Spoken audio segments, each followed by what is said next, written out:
I work on a deep-sea fishing boat off the west coast of the U.S. For years, I've seen nothing odd or terrifying beyond an occasional storm or injuries given to crewmates by rigging or our catch. I've always loved the sea, and always felt safe and at peace on it. However, a few weeks ago, as we were pulling up our catch, something got tangled in our starboard net, and we managed to pull it aboard. It turned out to be a distress buoy, one which had clearly spent a very long time in the water. We examined it, and we found a slightly faded stamp in the metal and polyurethane declaring for it to be turned in to the Navy if found. Now, while the captain went to the wheelhouse to radio it in, I examined it further, finding the radio emitter broken, and then that explained why it had never been picked up. I also discovered a sealed compartment on the side, inside which lay a waterproof baggie. It contained many pieces of paper on which somebody with a very shaky hand had written. What unnerved me was the fact that they seemed to have dried bloodstains on them, and against my better judgment, I opened the bag and read them as we sailed back to port. When I finished, I immediately brought them to the captain, who turned pale as he read them. He jammed them back into the baggie and instructed me to place it back. The tone of his voice indicated that it was a demand, not a request. He also said that the Navy would be meeting us at the dock to collect the buoy. I did as he asked. However, before I did, I used the ship's scanners to make copies. When we got back to port, we indeed were met by a large group of men who immediately swarmed our small vessel. They took the buoy and made us all sign a bunch of papers saying that we would not say anything about what we found. All they would say was that it was classified. They also said that they'd financially reward us. When they left, the captain simply told us to forget about it. And since then, I've kept the copies hidden in my desk. Until now. I debated about what to do, and even thought about destroying them, but I figured that this needed to be shared, and here's the best place I knew.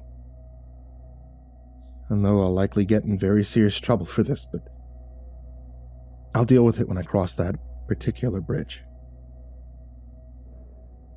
There was a single date at the top of the first page indicating it was written in 2016. I'm transcribing the pages exactly as written, which may take a bit seeing as how some pages are difficult to read. I'm honestly not sure what to think of it, but if there's any grain of truth to what is written, I'm not sure if I'll ever step foot in the ocean again. Here's what it said.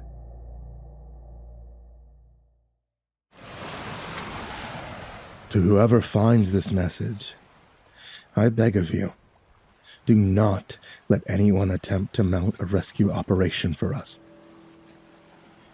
By the time you find this, I, or anyone else on my team for that matter, will be long past the ability of anyone to save.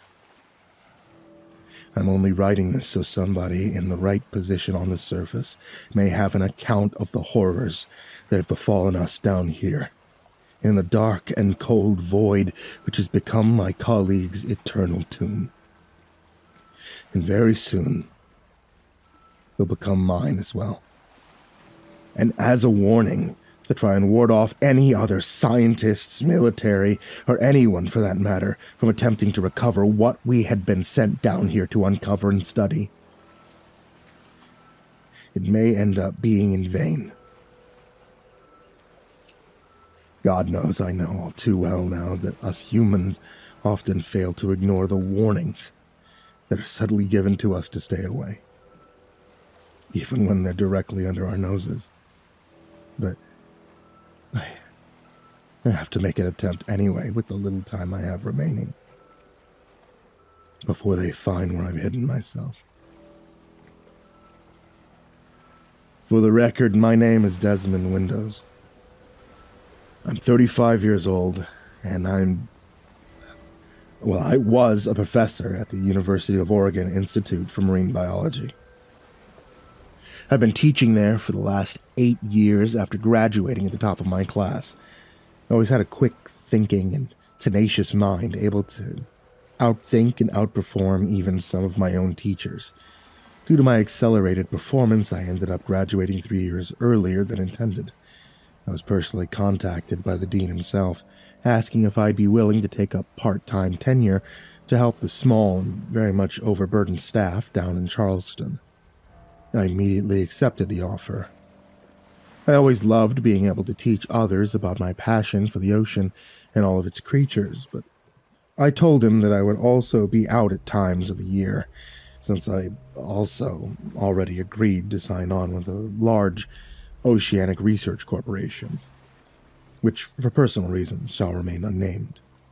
Due to my years of diving experience, especially since I had been certified as an advanced open water diver, I had also completed training and been certified to be capable of safely operating an atmospheric diving suit, or ADS for short. About 6 weeks ago, I was contacted by a fellow scientist, an old friend of mine, David Gimble. David Gimble and I had met at an oceanic conservation panel about 6 years ago, though his career had taken a vastly different direction than mine had. He'd been contracted by a private group that I had never heard of before to act as a consultant and the head diver of their underwater salvage and research division. He basically supervised the lower-down members of his team on locating long-forgotten shipwrecks, maintaining oil rig platforms, excavating underwater ruins, stuff of that nature, and he was allowed in return to use their diving suits and submersibles to conduct studies on deep-water species of fish and crustaceans in his off time.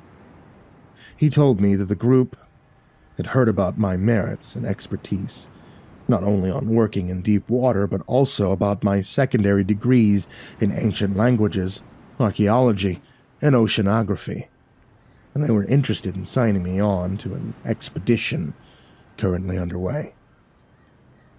Apparently, while trying to map the ocean floor for wrecks, their sonar systems had detected an unusual anomaly about 4,000 feet below the surface.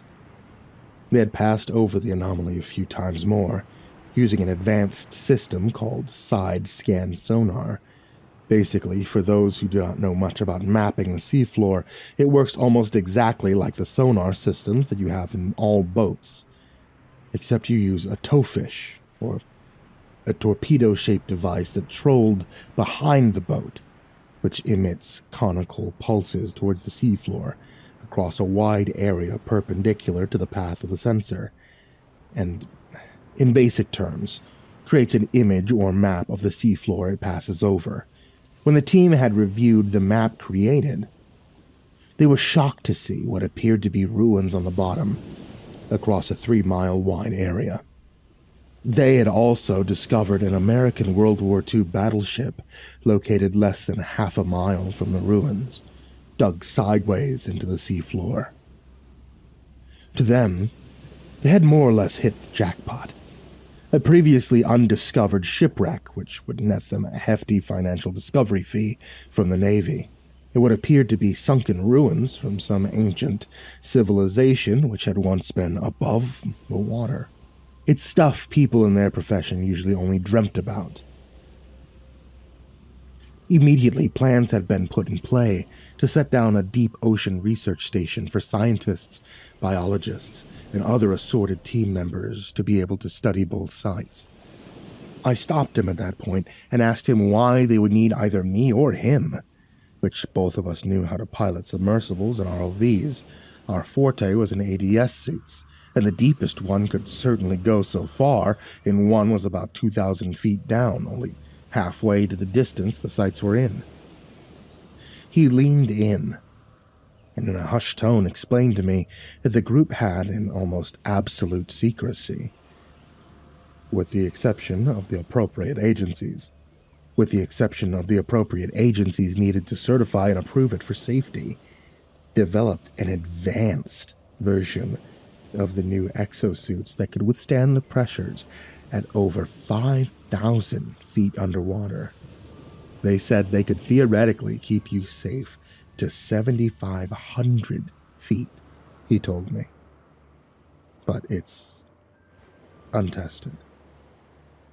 He then proceeded to tell me that his group wanted me to lead the diving team to explore, film, catalog, and potentially bring to the surface some of the ruins for surface teams to study, while he would lead the team to work over the shipwreck. They would pay me handsomely for my time, in addition to being named as one of the head discoverers of whatever lay down there. I would become immortal in the history books for my findings as well. The amount of zeros Gimbal gave me would be on my paycheck, plus the opportunity to be remembered forever, went to my head immediately, and before he could even say anything else, I told him I would take their offer.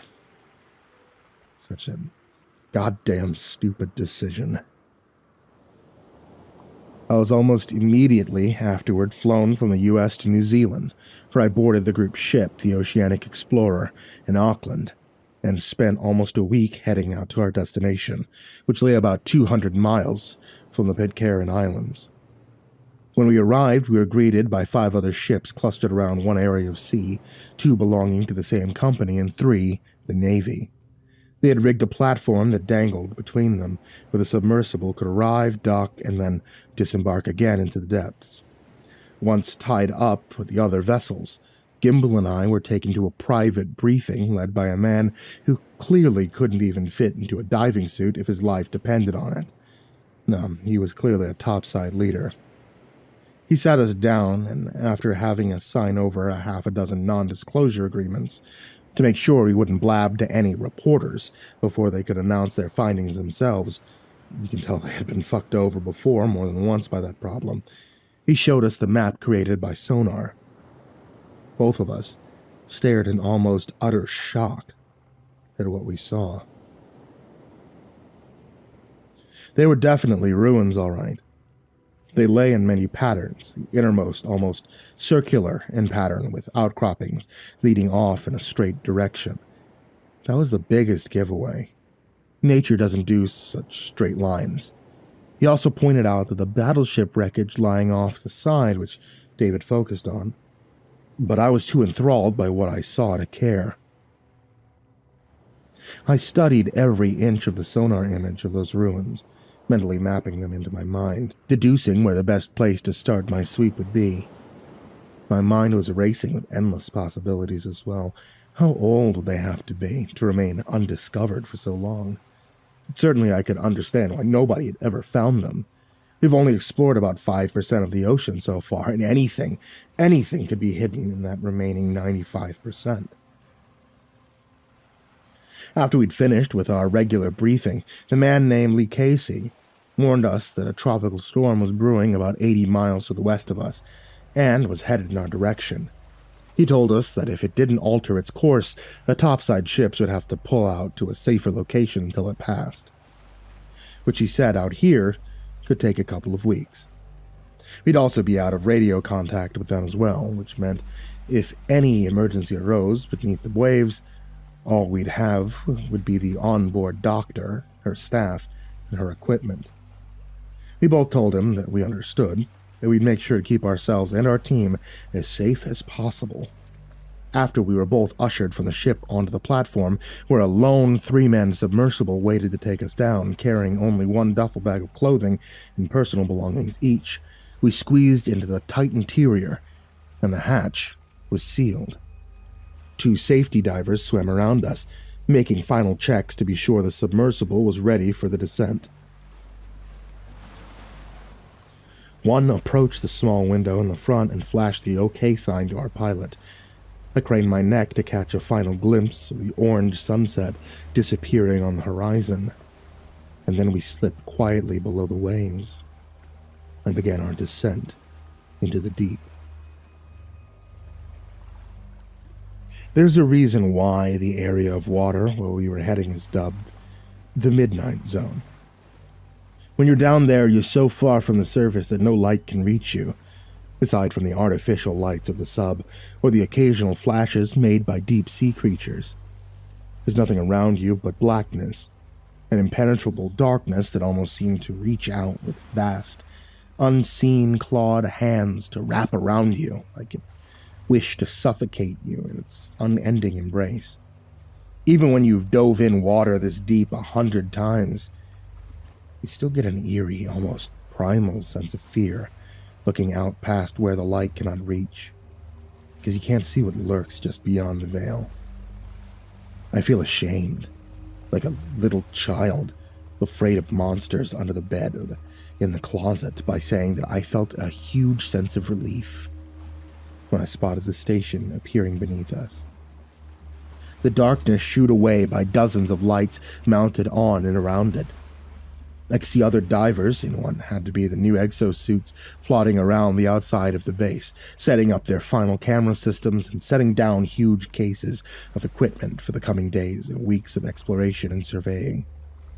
Our sub moved into position, hooked onto a hatch that would allow us to transfer from it into the base itself. After the water had been drained and the pressure equalized, the pilot unscrewed the hatch and opened it for us to climb through. He gave us a cheerful smile and a pat on the back as we climbed through. "Have a good stay, lads," he called after us with an Irish accent. "I'll be seeing you in about 6 or 7 weeks. Be safe." We both thanked him, and he sealed the hatch again, disconnecting himself from the station, and slowly began his long ascent back up to the surface, leaving the two of us to marvel at what we had stepped into. It was clear that tens of millions, if not billions of dollars, had been invested into designing the base. It had been placed directly between the two sites, and it was huge. Of course, it had to be to accommodate the number of people on our two teams, plus the 3 members of the medical staff. The entire structure had been made from a metal that could withstand the immense pressure pressing down on us from all sides.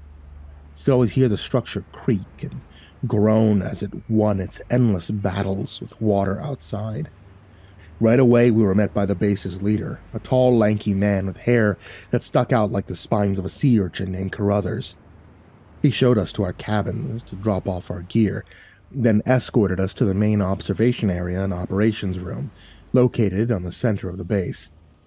There was a rather large dome window dominating the far wall, made out of extremely strong and durable plexiglass that allowed anyone in the room to look out at the work any divers in the immediate vicinity were doing, along with a bank of consoles on the opposite wall that showed the views of half a dozen cameras mounted outside, and also ones that were mounted on the shoulders of the exosuits. I took a glance out the window at the darkness, just out of the range of lights, and unwillingly shuddered before shaking my head and turning back to Carruthers and Gimbal. "You're absolutely obsessed with the ocean, and have been almost as deep as this before," I chided myself. "You know better than most people what really lies in the gloom, so stop looking out there and letting your subconscious think up things that aren't there."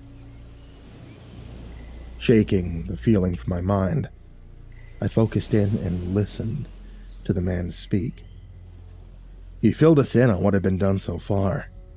He'd set up the perimeter around the base and had also set up rope guides with light poles leading to both sites, but hadn't actually begun any surveying yet.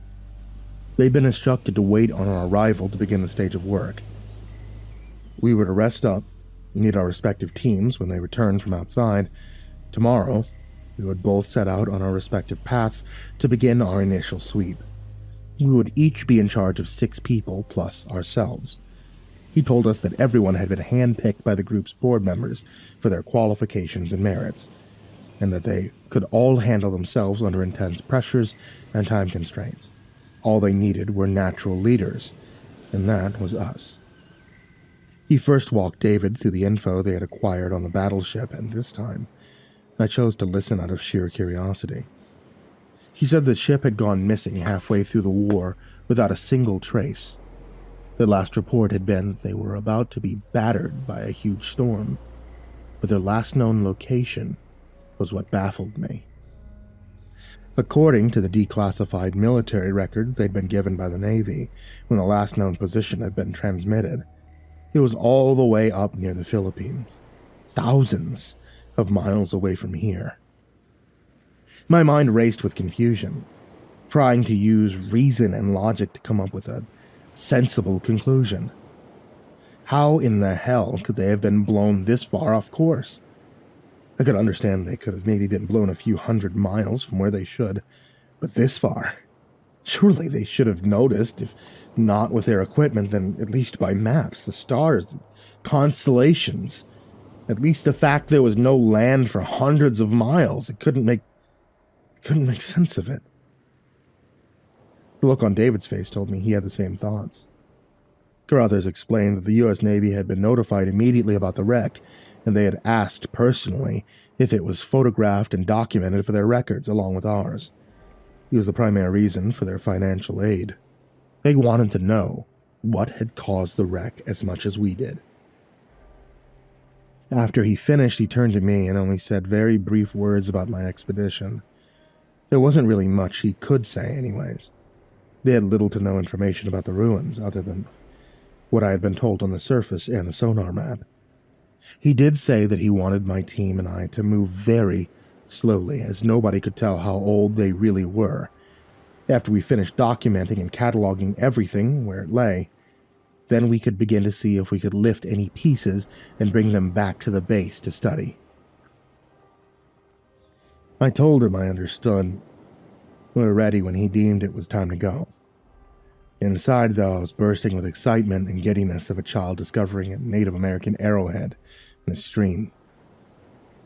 Couldn't wait to get out of there and set foot in a place that nobody could have seen in thousands of years.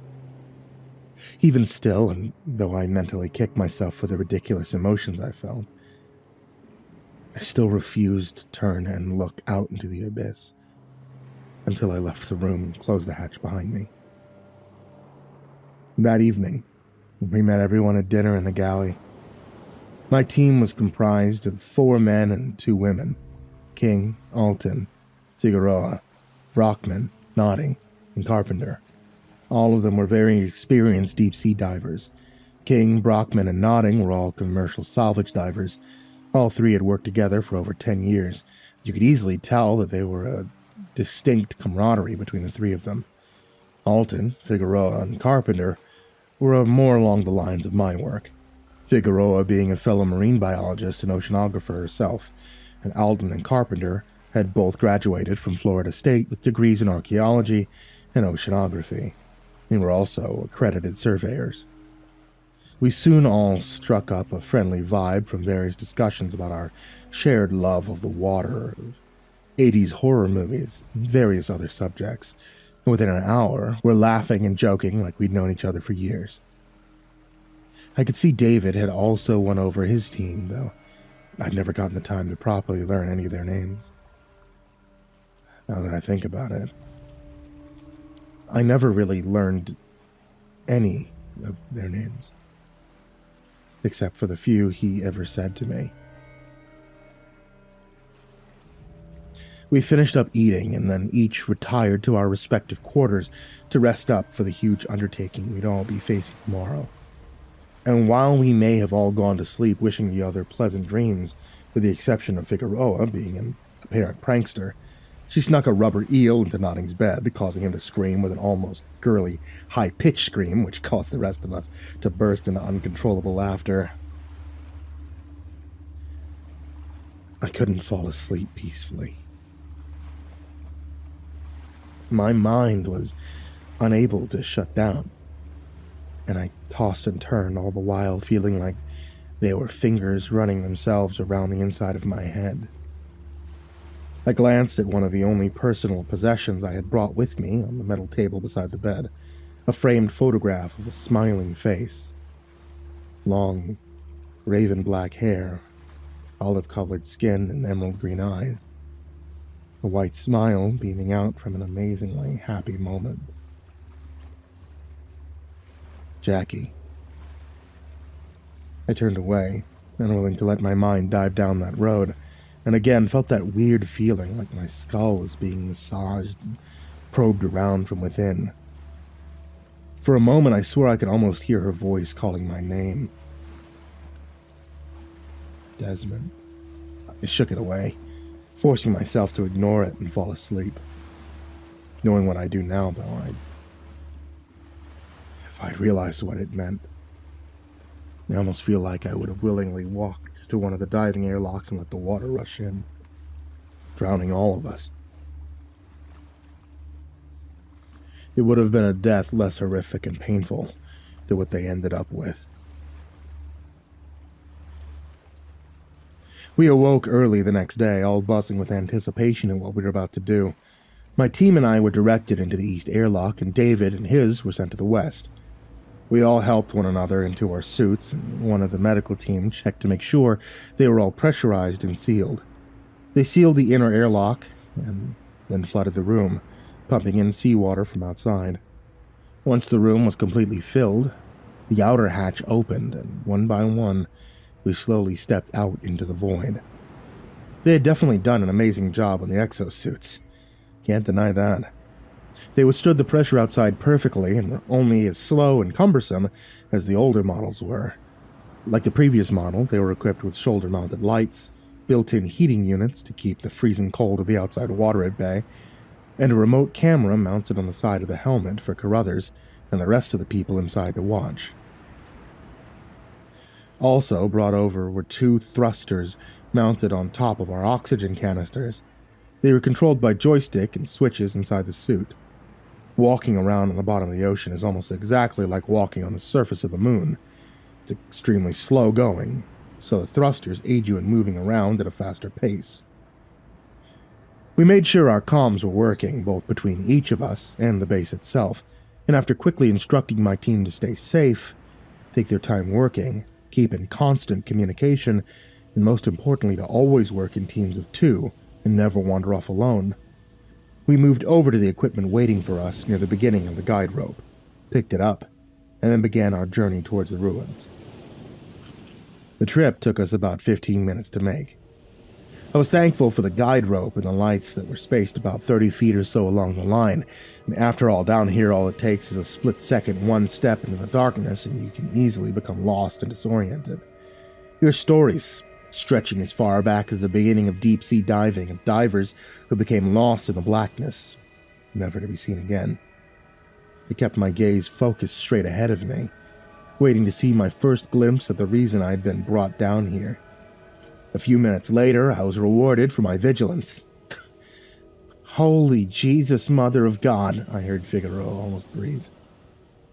The sonar map hadn't been able to properly show the enormity of the site.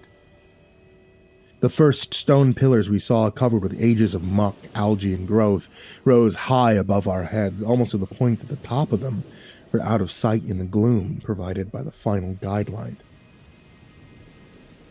We knew there were more beyond it, just out of sight, but the thought of all of this covered an almost 3-mile-wide stretch of ocean floor was almost incomprehensible to my brain. I was almost awestruck. My entire team was as well. I shook my head to clear it. We had a job to do today, and only about 9 or 10 hours of oxygen to get it done. I turned back to my team and gave them their tasks of the day to perform. We would all work as one unit at first, setting up lights in and around the inner portion of the site to be able to properly see what we were doing. Once that was finished, Alton and Carpenter would begin their surveying duties, using a remotely operated variation of the side-scan sonar system to give us a 3-dimensional map of the entire site, which would then be transmitted back to the base for us to look over at the end of the day. While they were doing that, the remaining 5 of us would divide into teams of 2 to do an initial sweep of the area, shooting video and taking still photographs for documentation. We would do other tasks, including trying to date the ruins another day. With my instructions finished, along with a reminder to stay safe and alert, we began work. With the 7 of us working in tandem, we were able to set up the lights in less than 2.5 hours, and when we finished, the darkness had been banished away. The ocean forced to reveal what it had kept hidden for so long. It was absolutely incredible. Somehow, even after all this time, despite the ocean currents and the crushing embrace, almost all the pillars had remained intact, save for a select few that had crumbled into large piles of stone. Alton and Carpenter had already begun their survey. You could easily hear the whirring of the sensors as it wound its way through the ancient structures. Occasionally, you could see the bright yellow machine move slowly over your head as they joked with each other and made bets about who would win an upcoming baseball game they would miss. Meanwhile, we had each teamed up and moved slowly down the rows of pillars towards the circular center. I had chosen to have Figueroa partner with me. Not only had she and I developed the best rapport of everyone, but in my professional opinion, she seemed the most centered, calm, and astute of the rest of us. We each took a side and filmed and photographed pillars every couple of feet, getting closer to where all converged, maintaining constant radio contact with each other and the other groups. About halfway down, she called me over to her side. "Take a look at this, Mendoza," she said, and proceeded to use the claw hand of her suit to rub away the muck as gently as possible. For a second, I couldn't distinguish a damn thing. But then I realized what she had spotted. There were images carved deeply into the stone. Some were pictures, others were what I could only assume were hieroglyphs, or an ancient language I couldn't read. I didn't need to, though. The carved pictures were sufficient enough to explain themselves. Depicted on the small portion of exposed stone that I could see was what I can only describe as something truly monstrous. The creature was gargantuan in size, with the head of a wolf eel, one gigantic black eye staring directly at the viewer, and an almost humanoid body covered in what appeared to be black scales. It reached towards the surface with webbed, clawed hands for what looked like a tribal boat. Its occupants cowered in fear at their sealed fate. Around its torso swam smaller creatures, what had to be underlings of the monstrosity. They too appeared to be humanoid in shape, but with the heads of viper fish atop their shoulders. Their huge razor-sharp maws poised open to catch the unfortunate victims that managed to avoid death from their leader. I scraped away algae from the carving underneath and shuddered softly at the next image. The huge creature had dragged the entire ship down to the bottom of the ocean and was slowly torturing its drowning victims. Limbs had been torn off, and a clear expression of malicious glee adorned its inhuman features. Still, others were being torn to shreds by the smaller monsters. The carving was so detailed that I could see individual expressions of horror and pain eternally frozen on each person's face. "My God," I heard Figueroa say next to me. I shook my head. "I'm as much of a science man as you can be, Liza. But that..." I closed my eyes. The images burned into the back of my eyelids. The furthest thing from God you could possibly get. I opened my eyes again, raised my camera, snapped off a few shots of the carvings, then turned away in almost desperate need to get away from whatever ancient civilization had conjured up that beast overwhelming me. Come on. Get to the center and finish up today's work. The circular center was absolutely massive. We estimated that it had to be almost 1.5 miles across from the end of one row of pillars to the beginning of another on the far side. Here and there we could see some smaller formations rising up to about chest height at varying distances.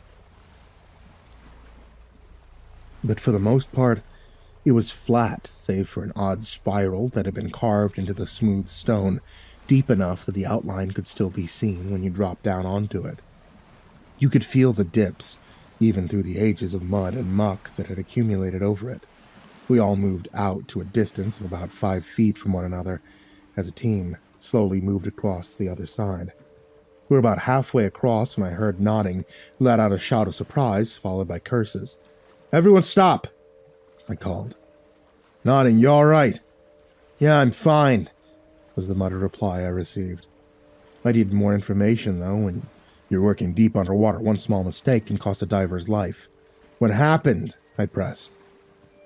After a few seconds of silence, he answered. "Goddamn gulper eel suddenly appeared out of nowhere. come straight for my face, caught me off guard. I stumbled back into a rock formation. Nothing's damaged on my suit. I just finished checking. I let out a sigh of relief as the rest of the group burst out into laughter. "Oh, are you afraid you were going to be swallowed whole?" Brockman said in a sing-songy voice, trying to lighten the mood. Everybody laughed harder, myself, and even nodding joining in. It helped loosen the sudden burst of tension that had fallen over us for that split second after all. Even from 15 feet away, I could see the sheepish expression that he wore through his faceplate. "I just got startled to hell and back, that was all," he said in return. He sighed. "Hate to say this, Windows. I'm sorry, but when I backed into that formation, I knocked it over." I thrust around to the others to inspect the damage. He was right. A small pillar had indeed been knocked over, lay on its side, a small shroud of muck settling around it. It still looked to be in one piece, however. "It's okay, nodding, it didn't break at all. Just fell on its side. You're safe from being chewed out by me or Carruthers." He let out a relieved sigh, and then looked down at the gauges line the inside of his suit. "Thank Christ, we got 2 hours of oxygen remaining, boss. You want to finish up surveying this area and head back to base?" I didn't answer him right away. However, I was staring down at where the pillar had clearly been knocked out from. There was a slot there, a rectangular opening about 3 or 4 feet across. But it didn't seem to only go down a few inches or even a few feet. The blackness in that space seemed greater, almost as if there was a space much larger and deeper beneath it. I felt the same odd sensation in my head again, this time a little stronger, and for a split second I was overcome with a desire to peer into the slot, to even swim into it.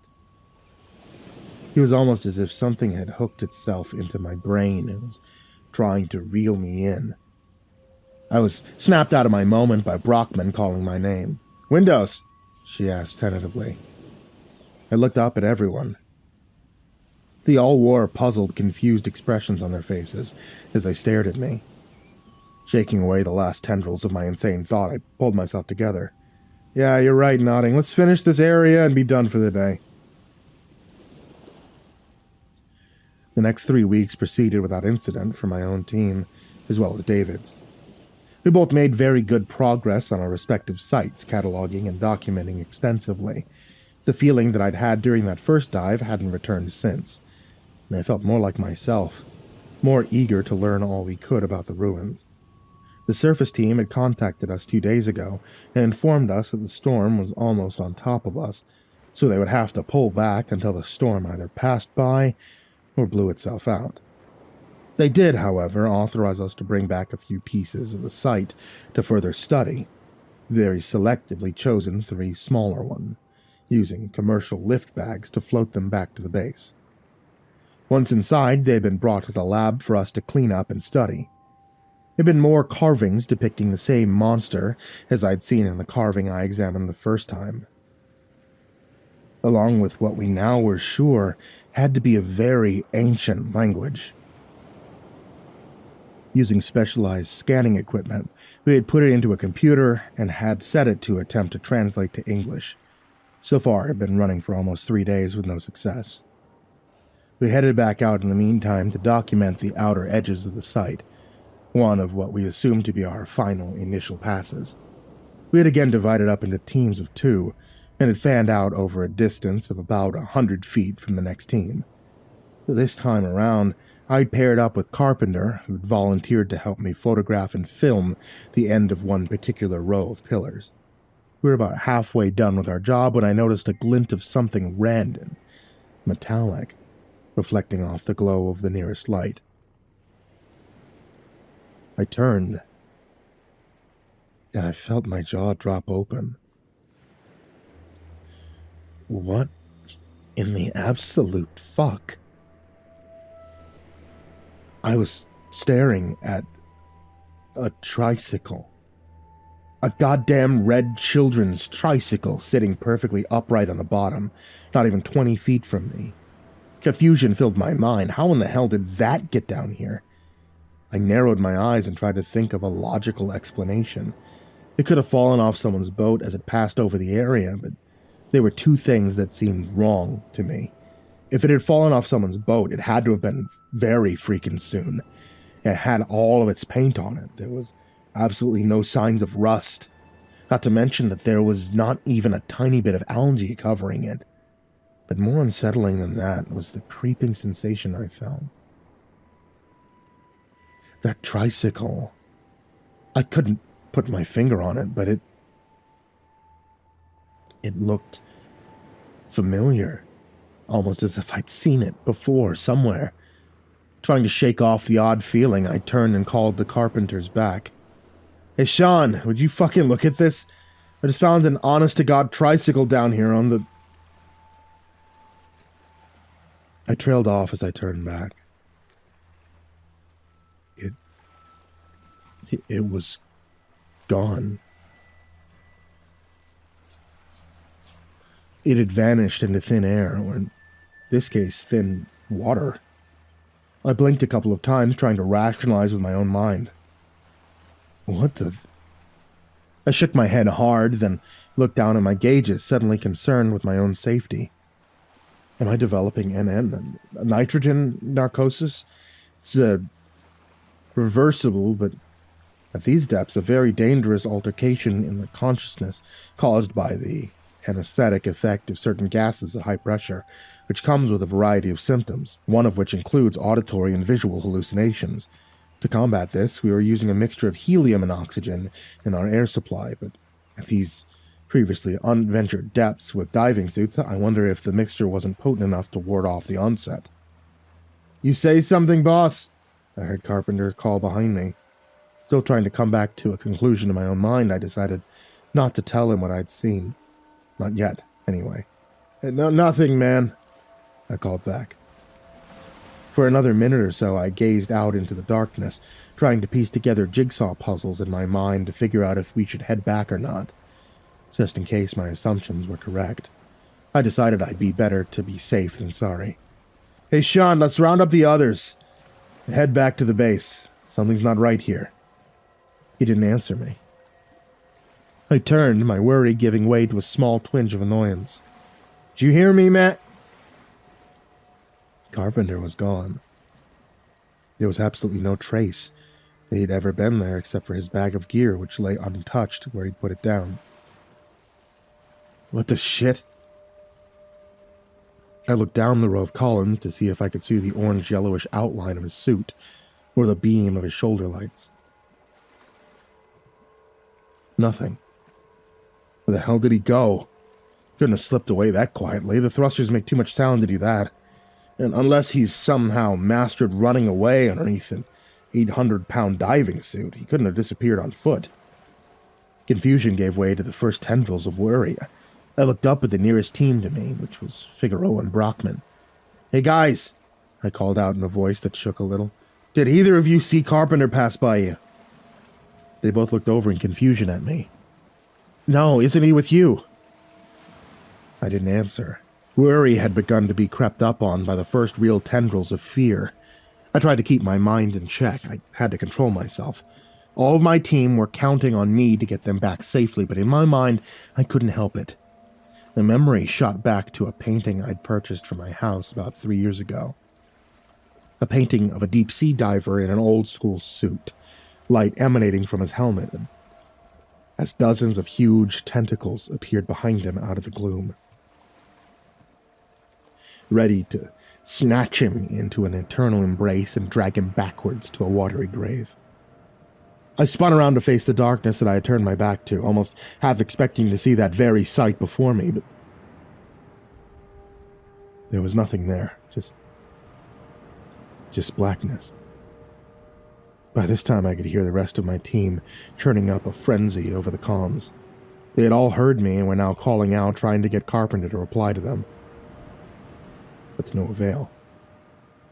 Carruthers was also trying to cut through the barrage of voices, trying to understand what was going on. Sheer panic and chaos had suddenly come crashing down on all of us. Pulling myself together, I summoned all the emotional strength I could muster. Shut up! I yelled.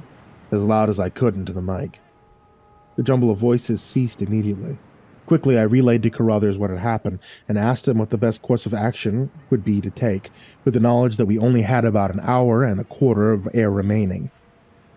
He was quiet for a moment and then gave the order for us to search for our missing teammate for 15 minutes, no longer, then get our asses back to the base on the double. Copy that, I told him, and then told the rest of my team to gather up in my position. As one, we made our way through the ruins for the next 15 minutes, calling out over the comms, trying to get a response from Carpenter. But we found no trace of him at all. It was as if he'd been wiped from existence. With a vice grip around my heart and an unshakable feeling of dread coursing through me, I gave the order at 15 minutes for the rest of us to head back and stay close to each other. As we began our way back along the guideline, I swear that it felt like the darkness held at bay around us by the lights seemed to creep just a little bit closer, as if testing to see if it could reach us. Okay, so before I transcribe these final few pages, I need to say that this will be my very last post about the buoy and the pages themselves. I didn't expect anyone to realize what I was up to so quickly, but I was woken up this morning by a knock at my door. When I answered it, I was met by one of the men who had been at the dock the day the buoy was taken by the Navy. He stated he'd only come to ask a few follow-up questions, such as what our location was when we caught it in our nets, what the tides were like, and so on. I knew it was a bunch of bullshit. It was information he could have gotten from my captain.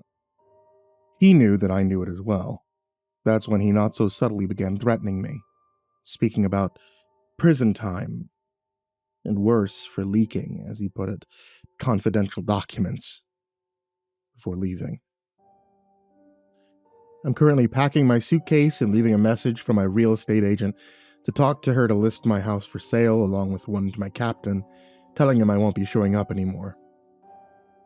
I'm not sticking around, and as soon as I post this, I'm gonna just get into my truck and drive. I'm gonna disappear, and I'm going to stop somewhere in the middle of nowhere, and I'm gonna burn the copies of the pages I have. Besides, I don't think I can wake up and look out at the ocean anymore. Here are the final pages.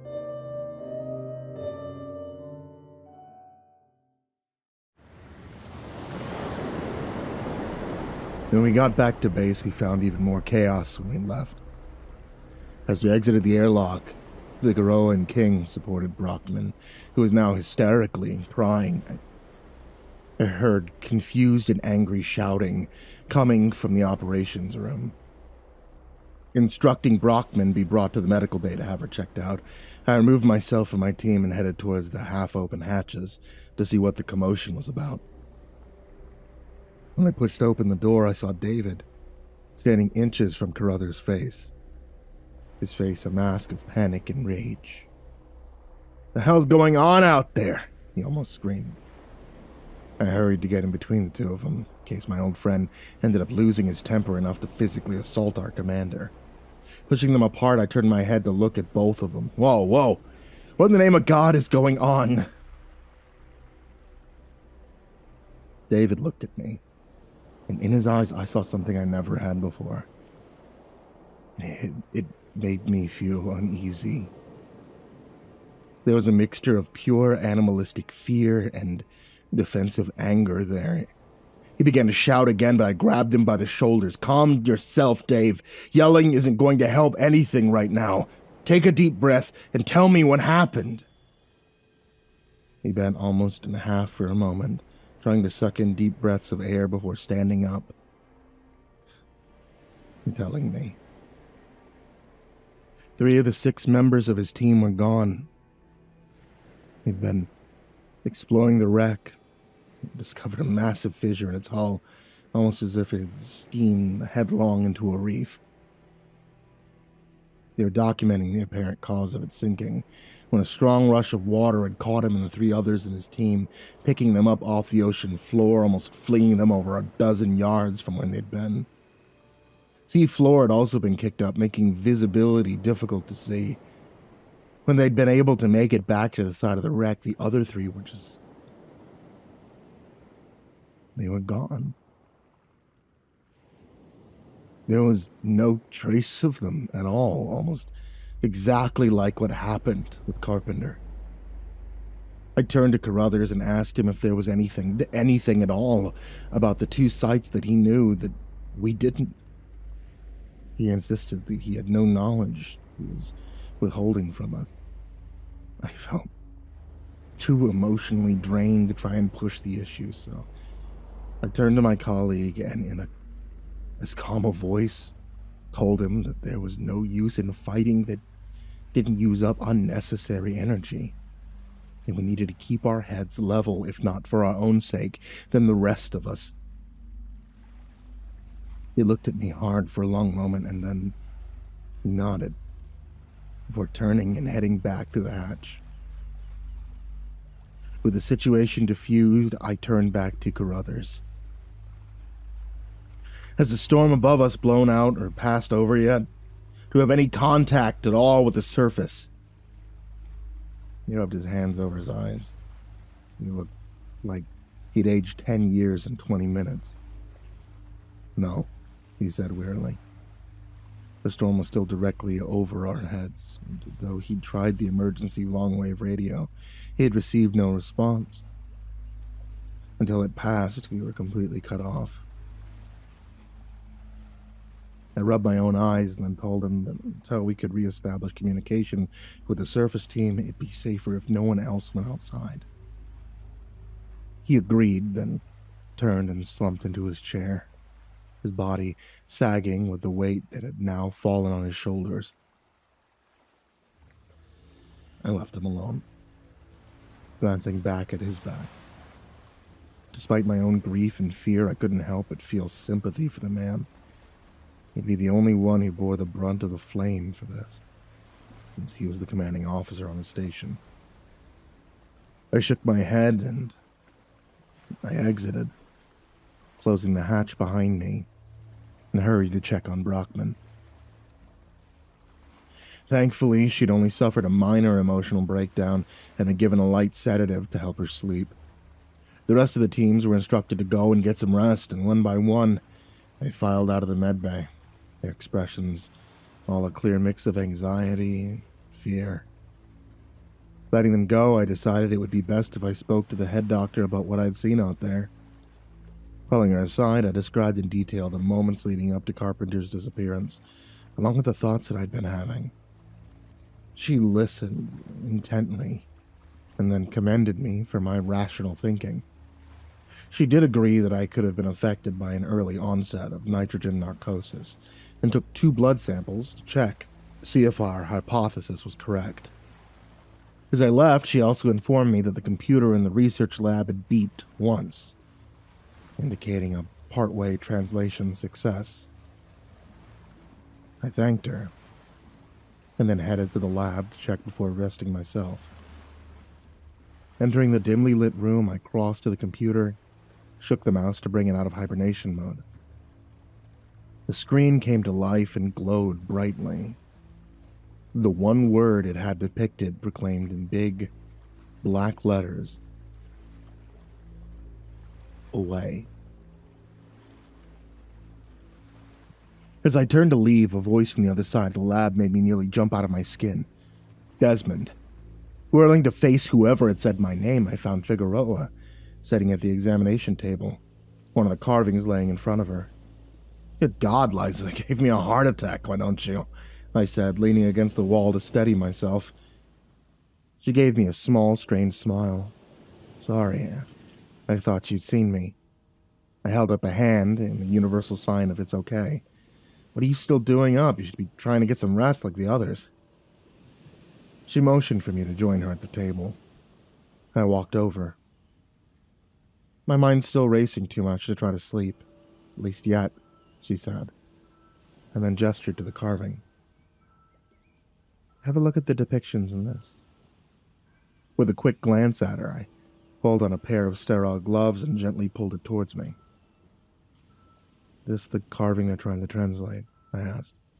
No, not this one, she replied. That's over there. She pointed to the scanning machine behind the computer, where a large black cylindrical machine whirred softly. She continued. Remember the giant monster and its underlings that we'd seen depicted on many of the other carvings? Well, if you look here. She pointed to a section which showed what appeared to be them in combat with other creatures. It appears they were locked into some sort of underwater siege with the beings here, she finished. And I looked closer. I could see the giant eel-headed creature looming behind its underlings, pointing with one of its clawed hands like a general commanding its troops. On the other side were what appeared to be creatures that, as close as you could come to describe them, were mermaids. They were humanoid in shape with more human-like features than the adversaries, but still contained fish-like features, large, fish-like eyes and mouths containing sharp teeth were the biggest giveaways. Behind them stood what had to be their leader, who was equal in stature to the eel monster. The biggest difference between him and his soldiers was the fact that a giant pair of tusks protruded from his mouth, and a single eye dominated his upper face. I looked at Figueroa. So, do you know who won the battle? I asked. She shook her head. No, but if you look here, she pointed to a symbol similar to the inner spiral of a nautilus shell, seemingly tattooed on the tusk leader's chest. I've seen this symbol on many of the ruins we've studied. It suggests the ruins are theirs, or at least the people who worship them, not theirs. She gestured at the eel creature. I ran my fingers over the carvings, taking it all in. Interesting. We'll have to cross-reference it against any other known ancient civilizations in the area, see if there's any bleeding over to their myths. I stood up to leave, but she grabbed my wrist gently. That's not all, she said softly, before rotating the ruin over to reveal the other side. After a second of staring at it, my eyes grew wide. I jerked my head to look up at her. She simply nodded. My voice shook uncharacteristically. How is that possible? Depicted on this side of the ruin, which almost appeared to be in much better, much newer condition, was a carving of what appeared to be the eel-headed monster, pulling down a battleship, while the tusked creature attempted to stop him. A World War II battleship, and more to the point, it looked almost exactly like the wreck which David's team had found and had been exploring. Both leaders' underlings swarmed under and around them. The viperfish-headed ones attempted to dismember and devour the drowning sailors, while the mermaid-looking creatures attempted to save them. Liza, how is that even possible? I asked again, almost in a whisper. She shook her head gently. I don't know, she said softly. I held her gaze for a moment, then pulled off my gloves and stepped around the table. I took a deep breath and then spoke over my shoulder. You should try to get some sleep. I will, she said. Soon. As I went to exit, I turned and asked her one final question. If that battle depicted is the newest carving in terms of age, then what does that mean? What happened to what appeared to be, for all intents and purposes, the side of good in these battles? Figueroa looked up from the ruin, answering me seriously. Maybe they lost. Trying to ignore the growing feeling of insects crawling under my skin, I shook my head and left the lab for my cabin. I wouldn't be able to fully understand the message until the rest had been deciphered and translated, And until then, all I could do was chase shadows and scare myself. Same went for the carvings. As I entered my cabin, a flash of a thought entered my mind. I remembered why that tricycle I'd sworn I'd seen had looked so familiar. It was almost identical to the one I'd played around on in my parents' front yard as a kid. I mean, if I didn't know any better, knock it off, Desmond. No way it could have been the same. Things just don't pop out of your mind into the real world. Lying down on my bunk, I glanced around at the photo on the table, reached out and caressed the cheek delicately. "Jackie, please, wherever you are, babe, help me get through this," I whispered. Then rolled over, pulled the thin sheet up to my shoulders, forcing my eyes closed, and soon fell into a restless sleep. A sleep perturbed by nightmares of Carpenter and the 3 members of David's team screaming in the dark void as if they were being skinned, torn apart, and eaten alive.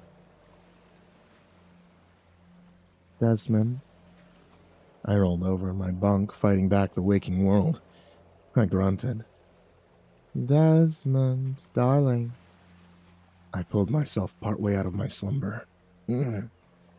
"Yeah, Jackie, what is it, babe?" I mumbled, trying to get comfortable. We really needed a new bed in the house. This one was getting old and uncomfortable, almost like there was metal underneath. I shot straight up as though I'd been zapped with electricity, reality slamming into my brain and reminding me that I wasn't sleeping in my own bed at home in Coos Bay. I was almost a mile underneath the ocean, and Jackie wasn't anywhere near here. Jackie wasn't anywhere anymore, not for 4 years. My breath came in huge, ragged gasps, cold sweat coursing down my body.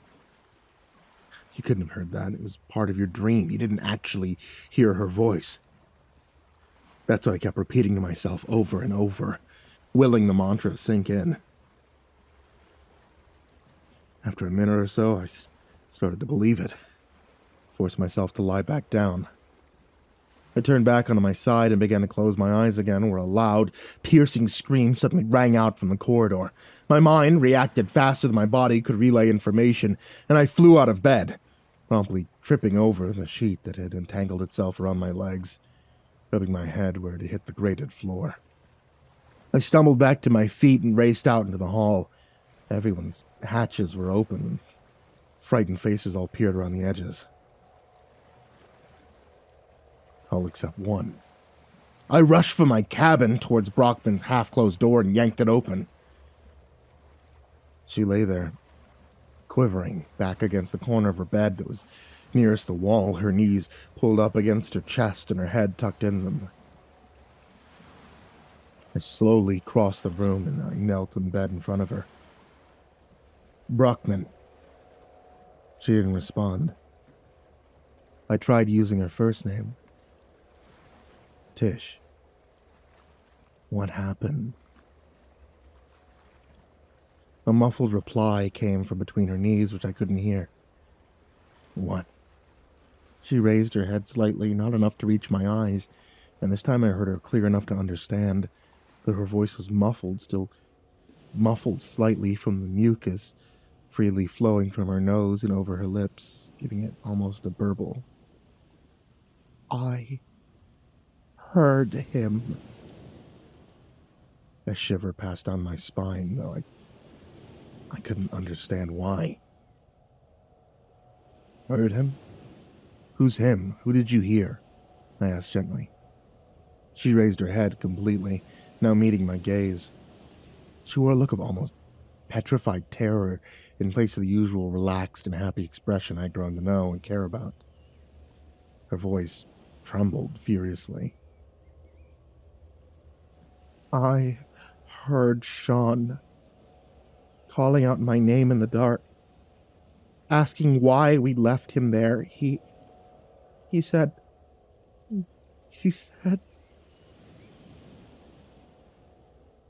She choked back a sob and finished her sentence, her voice rising into a shrill scream. He said what happened to him was nothing compared to the end we would receive, that we all end up dying here in this base, screaming in the dark. I stared in shock and sadness at her. She was completely going over into the deep end. Losing her close friend had absolutely shattered her psyche. She was beginning to hear things. I made my voice as soothing as possible. Reaching out and gently putting a hand on her shoulder, she flinched slightly but didn't pull away. It's okay. Nobody else is going to die down here. We're all going to make it back up top as soon as the storm clears. You didn't hear Sean. You're mentally scarred from losing your friend. It'll be all right. She pulled her head back up again to look at me, and I pulled back sharply at what I saw. The look on her face had changed. She no longer looked terrified. It had been replaced by a look of almost complete insanity. A smile crossed slowly over her lips, but this wasn't a happy smile. In fact, it made her look almost demonic in the low light. A small giggle escaped her, and her eyes burned holes into mine. That's not all he said to me. He also said that you have a fate worse than any of ours. He's taken a special interest in you because you're so damn smart and you have such inner strength. She giggled again. It's going to take its time with you, Desmond. It's going to leave you for last, and you'll scream longer and worse than we ever did. And with that, she collapsed into unconsciousness. I slowly stood up and moved away from the figure on the bed. I knew that she hadn't been right when she had said those things, that her cracking mind had simply thought them up from a very dark place, and yet I couldn't help but feel unrelenting chills pass through my body. Her words had wound their way past my rational thinking and into the deepest corners of my own mind, and they were repeating themselves there, making me feel as though I were continuously being doused in ice water. I backed out of the cabin, allowing the medical team to enter and take her to the med bay to keep an eye on her. Turning on the rest, I found them all staring at me. Some of their faces confused. On others, fear. Figueroa locked eyes with me as I scanned the group. I nodded at her and tried to keep the shake out of my voice. It's over with, guys. Let's try to get a few more hours of sleep. We need it. And with that, I walked back into my cabin. Brockman's words echoed in my brain. You'll scream longer and worse than we ever will. Trying to push it away, I laid back down again and closed my eyes, willing myself to fall back asleep, and trying to ignore the voice of my dead wife, calling to me from somewhere in my subconscious. Desmond? No, not listening. You're not there, you're only in my head. Desmond.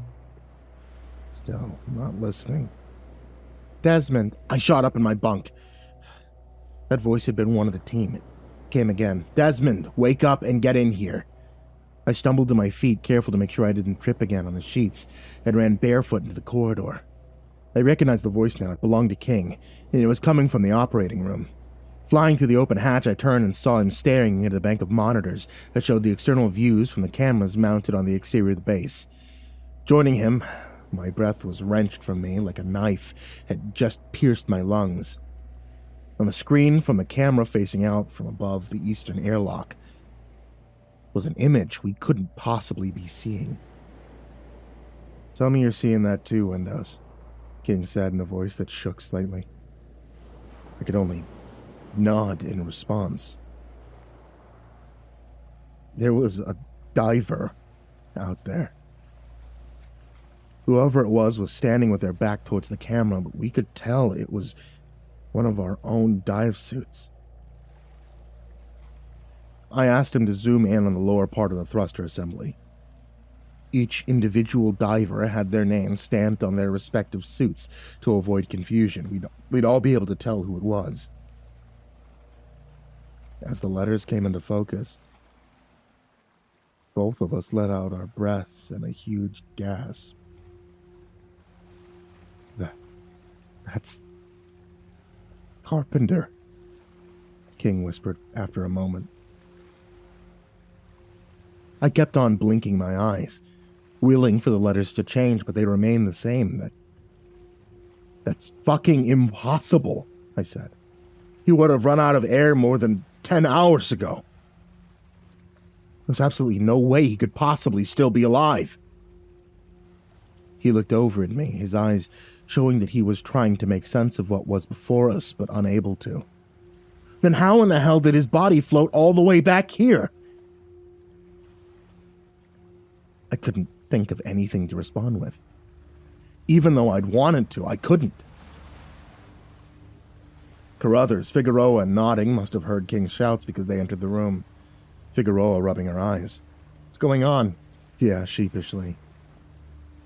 Yeah, Nodding echoed. What's up? His eyes grew wide as he saw what we were looking at on the screen. Carpenter, he breathed out. Carruthers moved in between me and King quickly. He couldn't have survived this long out there, could he? He asked me quietly. I gave my head an almost imperceptible shake, just enough for him to notice. He stared again at the monitor, then turned back to the other two. Guys, I'm sorry to have to be the one to say this, but he was cut off by Figueroa, who was pointing towards the screen that we were now all facing away from. Oh my God, he's alive, she yelped. We all swiveled back towards the screen, but the suit was in the same place it had been when I'd seen it. I turned back. Liza, I began gently, but Nodding cut in. No, she's right. I saw the suit's arm lift up as well. He's alive. Carruthers, King, and I tried to quiet the two of them. We could hear the rest of the group coming down the corridor, but suddenly Nodding was a blur of motion running towards the hatch and beyond. The airlock. He's alive, damn it, he screamed. I'm not leaving him to die out there. Carruthers tried running after him. Nodding was trying to pull the hatch closed when he grabbed the handle. Evan, don't be fucking stupid, he yelled. The hatch reversed direction quickly, smashing him in the head and knocking him on his back. Figueroa and I rushed in to check on him. Blood was seeping from a newly formed gash just below his hairline. One of the doctors poked their head through the door. What the hell's going on? He asked incredulously. I snapped my head up from the half-unconscious man. For God's sake, stop him! I screamed. Everybody turned to look away, and I heard the airlock close and seal itself on the inside. I leapt up, leaving Carruthers to be held by Figueroa, and ran to the airlock door. Looking through the small porthole, I saw that Nodding was already getting into his suit and sealed it. I pounded on the metal latch. Carpenter's fucking dead, you idiot! But he either didn't hear me yell through the thick door, or simply ignored me. I saw him reach out with one clawed hand and smash the manual activation switch on the wall. The sound of the hatch filling with water filled my ears, and I screamed the same sentence I had already said as the water rose over the porthole, begging that it would knock some sense into him, but it didn't. He reached down, turned the handle with both claws, and then thrust it out of the airlock. I turned and ran back into the now crowded observation room, almost smashing into the monitors as I frantically searched the screens for the one that was linked to his suit-mounted camera. Finally, I found it in the lower right-hand corner. He was on the bottom now, using a short thrust to close the distance between himself and the suit.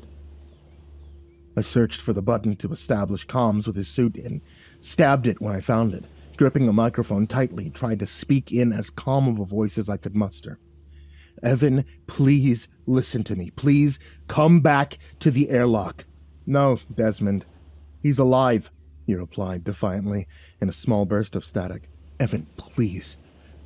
Listen to common sense. Carpenter has been out there for over 14 hours. He only had enough air for 8. He can't possibly be alive. Please, I'm begging you. You don't want to see what's in there. But he ignored me. I heard him calling out over the open comms channel. Hey, Sean, buddy, he called out. The still form less than 8 feet in front of him didn't reply. Sean, buddy, thank God you made it back, he pressed on. I'm sorry we left you out there, man, but we couldn't find you. Please turn around, come back inside with me. We'll help you feel better. Still, nothing but silence. But nodding suddenly continued on as though he'd received an answer.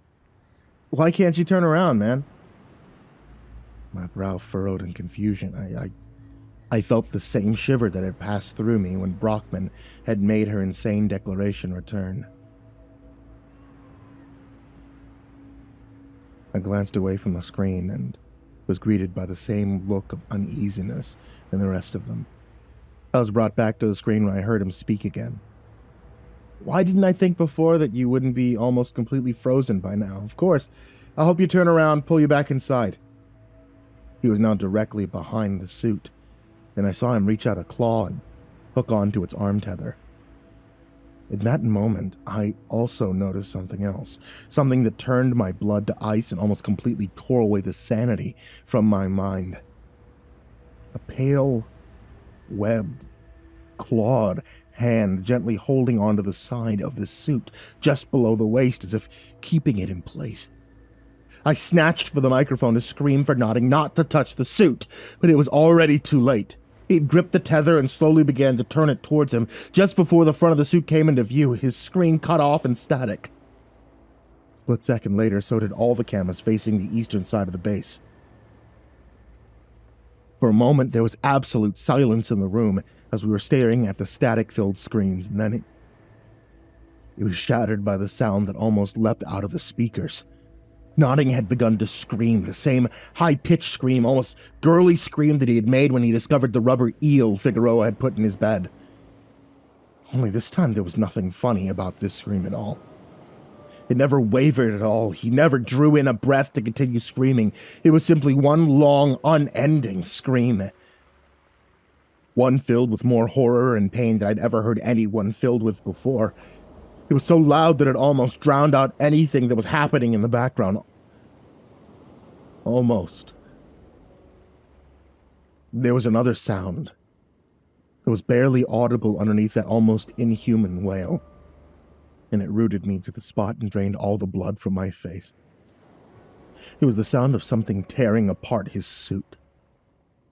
For a split second, it was replaced by the sound of flesh tearing from bone, and then the sound of the ocean rushing into his suit overwhelmed it. Nodding's scream became muffled through the water for another second, and then abruptly cut off. Salt water short-circuiting his comm link and filling the speakers with nothing but static. I stood, rigid, the hairs all along my body standing up on end, my mind trying to make sense of the horror that I just witnessed, and I slowly turned back to the rest of the group. Their faces all held the same ashen, terrified expression I knew my own face held. And then I heard the voice again. Her voice. Desmond. I closed my eyes and I pressed my hands to my temples, attempting to force away the voice of the love of my life, who had died 4 years ago in a boating accident. But this time it didn't go away. Desmond. I opened my eyes as I felt the stinging sensation of hot tears forcing their way out of my tear ducts, and saw all of the others also holding their hands to their heads. A few of them fell to their knees and curled up into the tight balls. Mother? I heard King let out a pained voice. At the same time, Carruthers, who had pulled himself back into consciousness, was leaning against the hatch, his face contorted into a face I had worn at my wife's funeral. Total anguish. "Abigail," he whimpered. "I'm so sorry that Daddy couldn't protect you. Please forgive me." The realization hit me like a freight train in that instant, connecting the soul-piercing pieces together in one jigsaw puzzle, and I wish my mind couldn't have been able to solve. The voice in my head and the ones the others were hearing, the disappearance of Carpenter, the members of David's team, the storm overhead, sunken battleship not torn apart by a reef but by something. A tricycle, my childhood tricycle, plucked out of my memories, shown to me, the carvings on the pillars of the monstrosities, ruins that I now knew had never seen the surface in their entire existence. The single word that had been translated from the language on the stone that we'd brought back. The piece that nodding had knocked over, and the almost endless darkness that had lain beneath it. A prison. It all fit. It all completely shattered my view of reality. Oh God. What have we done? At the same time, I heard a sound from out of the corridor, loud enough to be heard over the whispering voices that wouldn't go away. It was one that sent the same ice water sensation through my body and almost caused me to piss myself. The sound of the other airlock door closing and something lumbering over towards the drain cycle switch. Whatever spell had been keeping me in this place shattered, and I flew past everyone in the corridor toward the inner hatch. Whatever had killed Nodding. You know exactly what killed Nodding, Desmond. Jackie's voice cooed inside my head. Its tone now shifted from the tone I lovingly remembered to one that was terrifyingly sinister. Had made its way into the airlock and was now trying to get inside the base, and we would all be dead if it was able to. I slammed into the hatch, staring through the porthole. In that instant, all semblance of sanity fled my body from what I saw. The fractured mind was only able to take in two details. The head, that awful head that looked exactly like that of a viperfish, which turned to stare at me with one large bulbous eye, with a mouth that, even though had no lips, seemed to turn from a threat display into a leering grin of what I could only describe as pure evil and malice, and clutched in one webbed, clawed hand. Oh, dear God.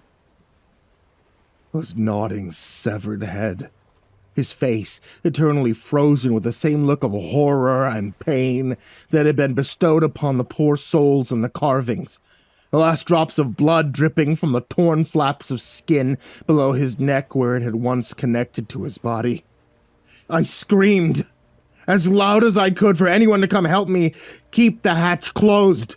For a second, there was no reply at all, and I felt myself deflate inside. They were all still in their own personal hell, haunted by the voices placed in their heads. No, pulled out of their heads and didn't hear me. The water was almost completely drained from the airlock, and though I didn't glance through the porthole again, I knew it was coming closer to the hatch, reaching to yank the wheel out of my grasp and come inside to begin its slaughter. I could hear its wheezing gasps. I screamed one last time, a scream more of defiance than help. Then three shapes smashed into the hatch on either side of me. Figueroa, Alton, and King had somehow snapped out of their trance and made their way over to me. "We have to seal the hatch," Figueroa screamed. "How?" "There's a manual lock on the door you need to press," Alton yelled. "Where?" I yelled back. "It's right below your left knee," King interjected. I swung my gaze down as I felt the wheel beginning to turn from my grasp as it began to spin and unlock, spying the large black button to set low on the door. I let go and let my own weight simply bring myself to my knees as I heard the loud click of the hatch being unlocked and slammed the button with my fist as hard as I could, begging to a God I hadn't believed in since childhood that I'd hit it in time. "Manual east airlock sealed, activated," a robotic voice said from somewhere behind me. The wheel spun itself back into the lock position, and I could hear the creature let out a loud hissing sound, though whether it was out of pain or defeat, I couldn't tell. We all breathed a collective sigh of relief as reinforced bolts slammed into position. Feeling victorious, I stood up, not staring into the porthole again, but aiming my voice into it Fuck you, you stupid scaly son of a bitch! I yelled at it. Manual override trumps any strength your ancient ass may have. You lose. Seafood menu reject. For a second, the other three all stared at me, and then I slowly began chuckling. A second later, I joined in, and we all slid down the door into sitting positions against it, laughing softly to each other. A soft voice choked away our laughter and echoed through the corridor. You think you've won, Desmond? We all looked up to see Brockman standing in the center of the junction, somehow awake and wearing only a patient gown. In her left hand was one of the doctor's scalpels. Blood dripped from the blade and the clenched fist that held it. I could only assume it belonged to the medical team. I pressed myself back against the metal. You think just because you kept one of them out, you're safe? She let out a loud, insane laugh, her eyes wide and darted around. You haven't done shit. All you've done is delayed the inevitable. You can't win against these things. They're as old as the earth itself. They'll find a way inside sooner or later, and then what Carpenter told me would happen will. And you will scream. You will all scream. The eyes locked onto mine. And in that instant, I realized that everything she had said earlier had been true. It had wanted her to know, to tell all of us, to tell me. But you, Desmond, you'll scream last and loudest, and it will be torture and agony which you could never possibly imagine. She raised the arm that held the scalpel. Good does not triumph over evil where evil lives, and God will not save you down here. Laughing maniacally, she raised the scalpel to her neck, and in one fluid motion, slit her throat from ear to ear.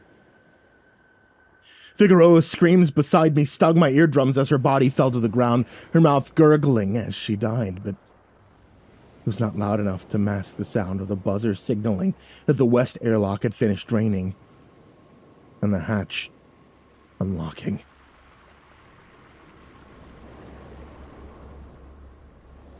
That moment was over 2 hours ago. It seems like more than an eternity to me. The four of us ran, and I saw the others stumbling out of the operations room in a daze. The spell on them now lifted. I knew it was only because they wanted them all to see what was coming through the hatch, wanted them to feel the same horror that Nodding and Carpenter and the others must have felt in their last moments of their lives, because they savor every drop of it. They wanted them conscious to witness their own deaths. I never looked back. I didn't want to see it tear into the first of the people I'd come to call my friends. See them torn apart slowly, hear their screams, though. A single one, then silence for a time. And another. All in almost the same way as we'd heard Nodding scream through the speakers. King and Alden had become separated from Figueroa and me. I don't know where they'd gone, but we heard the screams about an hour later, one after the other. The two of us, the last two remaining, had locked ourselves in the research lab, cowering under the table with a computer that had finished decoding the warning that I already knew by now in my heart and soul. Stay away from here. Evil is imprisoned below.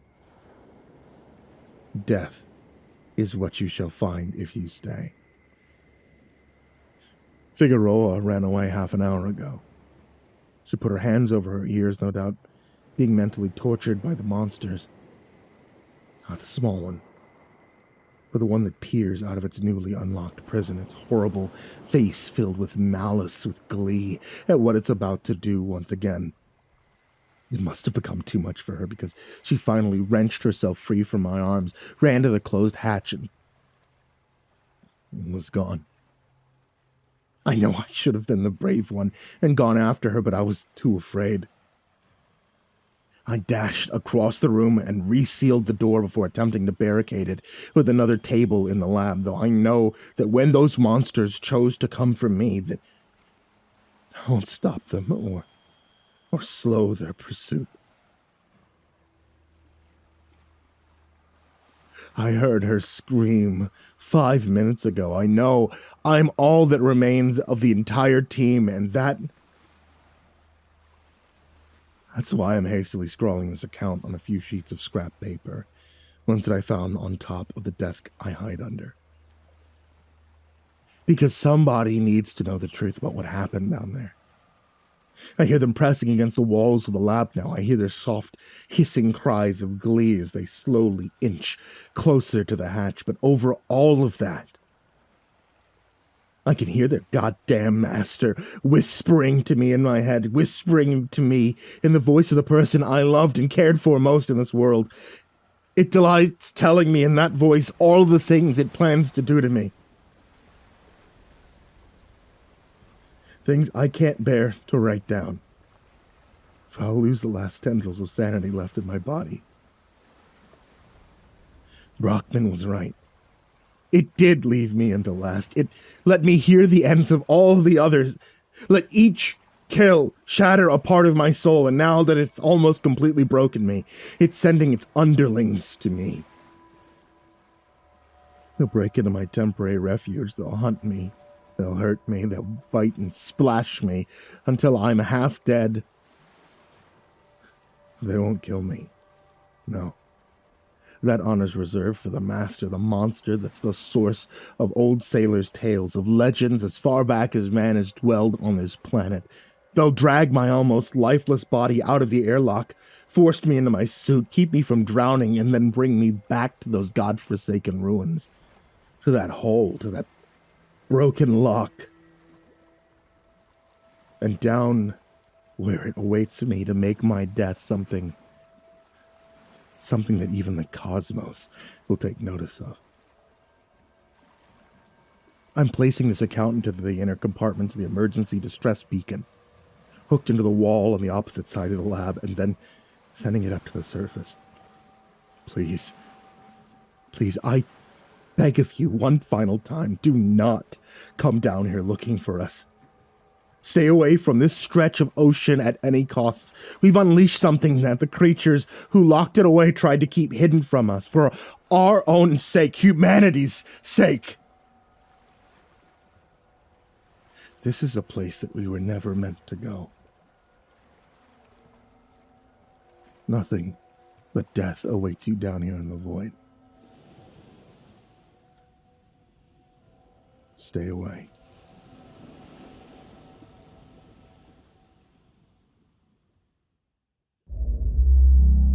Go to bed and wait for the Sandman. Even as it came out of James's mouth, it seemed to him a strange thing to say, and he wasn't sure why he had. But for some reason it worked. Daniel went to bed. The next morning, though, he asked, "What does the Sandman look like?" James was making breakfast. Daniel sat at the table, short legs swinging under his chair. Nothing really, James said. It's just an expression. What does that mean? Just something people say. He put a plate of eggs in front of Daniel and kissed him on the top of his head. He thought that would be the end of it. Until he saw the Sandman for himself. He was getting ready for bed and stopped by Daniel's room to check on him while he slept, as he often did. It was such a routine precaution that when he saw a pale, naked man sitting on the edge of Daniel's bed, rocking back and forth, it took a moment for him to process what he was seeing. He reacted the way any father would, of course. He ran into the room screaming, and for a moment, he thought about attacking the intruder. But then the man on the bed turned, and that's when James saw that it wasn't really a man. It was a pale, slithery thing, hairless and warped. Its joints turned the wrong way, its body out of shape with itself. When it moved, it was like an insane marionette dancing on a stage. James froze. The skittering thing watched him. He felt spreading warmth, and he realized he'd pissed his pants. Only when he remembered that Daniel was still in the bed, staring at the broken-shaped thing sitting a foot away, did he regain the courage to move. He grabbed Daniel and ran. In the hall, he turned to see if the thing would follow him, but it didn't. For a moment it watched, and then, moving like a stop-motion nightmare, it crawled to the window and jumped out, leaving only the billowing curtains to mark its passing. James had trouble talking to the police. He reported a break-in, but when asked to describe the intruder, he didn't know what to say. How could he make the ordinary man in the blue uniform, sitting at his kitchen table while two of his colleagues searched the house, understand a thing like he'd seen? He couldn't even understand it himself. To make it worse, Daniel's memory did not correspond to James's. He described an ordinary-looking burglar, a man in a mask, he said. James thought about it. Had it been a mask? No, it would had to have been a full costume, an elaborate one, something like they would use for a movie, and that wouldn't explain the way it moved. But in the end, he simply echoed his son's testimony. A man in a mask, he said. A burglar. The lie unsettled him, almost as much as what had happened. The doctor said Daniel wasn't hurt. It showed no signs of molestation. James was relieved.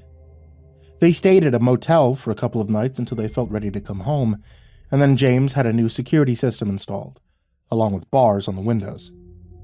He didn't like the sight of them in Daniel's room, but it seemed like the only thing to do. James was frightened that first night back in the house, but Daniel, strangely, was not. When asked if he felt okay sleeping alone, he just said yes. In the end, it was James who found himself wishing that he were not sleeping alone. He was up all night listening for the sound of anything moving in the house, although he had convinced himself that his memory was faulty and that it had been a normal, albeit probably deeply disturbed man in his son's room. When he closed his eyes, even for a moment, he pictured bloodless skin, a twisted, inhuman face. He found himself wondering, why my house? Why my family? He knew, of course, that there didn't have to be a reason, but still, he wondered. 2 weeks later, Daniel stopped talking. James didn't notice at first. Kids went through quiet phases sometimes, but eventually he tried to get Daniel to talk, and he wouldn't. Eventually, it became clear that he couldn't. Back to the doctor they went. Nothing wrong with him that we can see, was the diagnosis. Was it the trauma? James asked.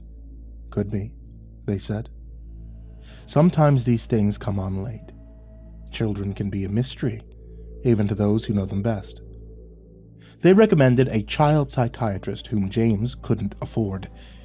He could not, for that matter, even afford the bill they were giving him now. Nothing seemed to help. Daniel would write out answers to questions sometimes, but never more than a yes or no. When James would ask him what was wrong, or if he'd seen or heard anything that frightened him, Daniel would only stare. He seemed furtive and bemused. James found himself missing the sound of his son's voice. Sometimes he wanted to hear it so bad that he ached, but it seemed that Daniel would not talk again until he was ready. James had other things to worry about, too. He was convinced, beyond reason, that the intruder was not really gone.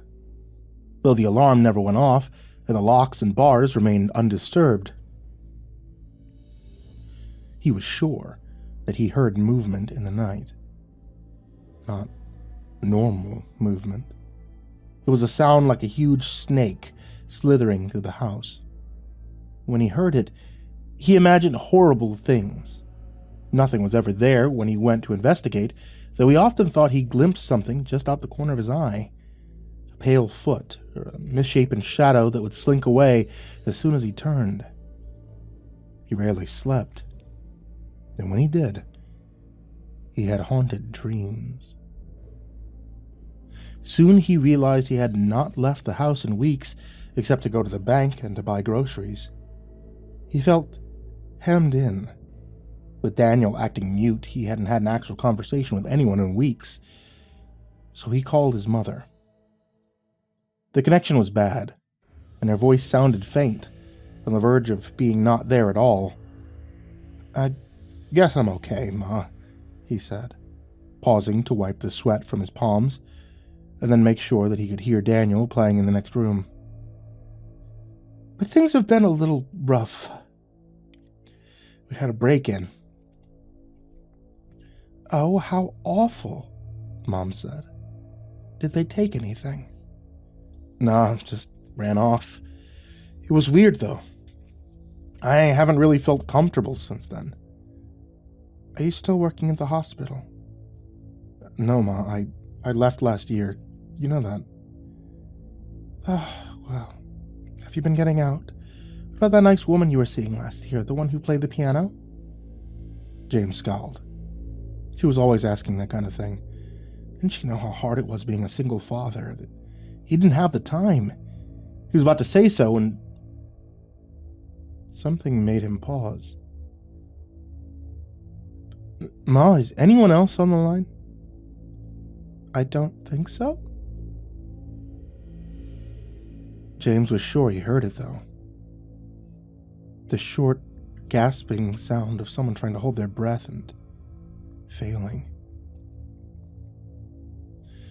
A cold feeling crept across the back of his neck. "You're sure nobody's listening on your other phone?" "Dear, there is no other phone. I'm on the cell. That's why the service is so bad." "Then what is—" James stopped. If the sound wasn't coming from her end, then... He dropped the phone and raced to the hall. The extension hung on its hook, undisturbed. Heart pounding, he hurtled into the garage. The spare phone sat on the workbench. No one was in sight. Could someone have been here all along, listening to his phone call, and then slithered away? Might they be here even now? The next day, he took out the extra phone extensions. He even filled in the jacks with rubber cement. Daniel watched him work, eyes curious, but James offered no explanation. He began giving Daniel a light physical exam every week. His CNA training was a little rusty after a year in disability, but you never really forget. It was an absurd thing to do, of course. Even if there was a physical cause for Daniel's behavior, you'd be nothing he could discover this way. And he was aware, on some level, that it was compulsive behavior. Nevertheless, it made him feel better. One morning, James set the diaphragm of the stethoscope against Daniel's chest. But he could not locate a heartbeat. He moved his hand in search of the right spot, to no avail. Then to test it, he listened to his own heartbeat. Came through, steady and clear. But when he checked Daniel again, he didn't hear anything. A thought came unbidden to him of the Tin Man in The Wizard of Oz, whose chest was empty as a kettle. A sick feeling roiled in his stomach. He threw the stethoscope down and grabbed Daniel by the shoulders, looking into his face. Daniel stared back with bright eyes. He even smiled a little with the corners of his mouth. James felt the tingle of tears. He swept his son up in his arms and hugged him, and Daniel hugged back. Then James put his shirt back on him and sent him to play. The stethoscope, he decided, was broken. He threw it in the trash. Things got worse. James's terrors were no longer relegated to the long hours of the night. Now it seemed that some creeping, some skittering and scuttling, some unknowable noise in some dark corner or another filled every second of his day. The thought of how big the house really was started to weigh on him. There were so many rooms he wasn't in at any given time, so many places someone or something else could be. He imagined strange figures occupying the rest of his home when he wasn't around, melting into the walls or merging with the shadows whenever he turned on a light or opened a door. How would he know if they were there?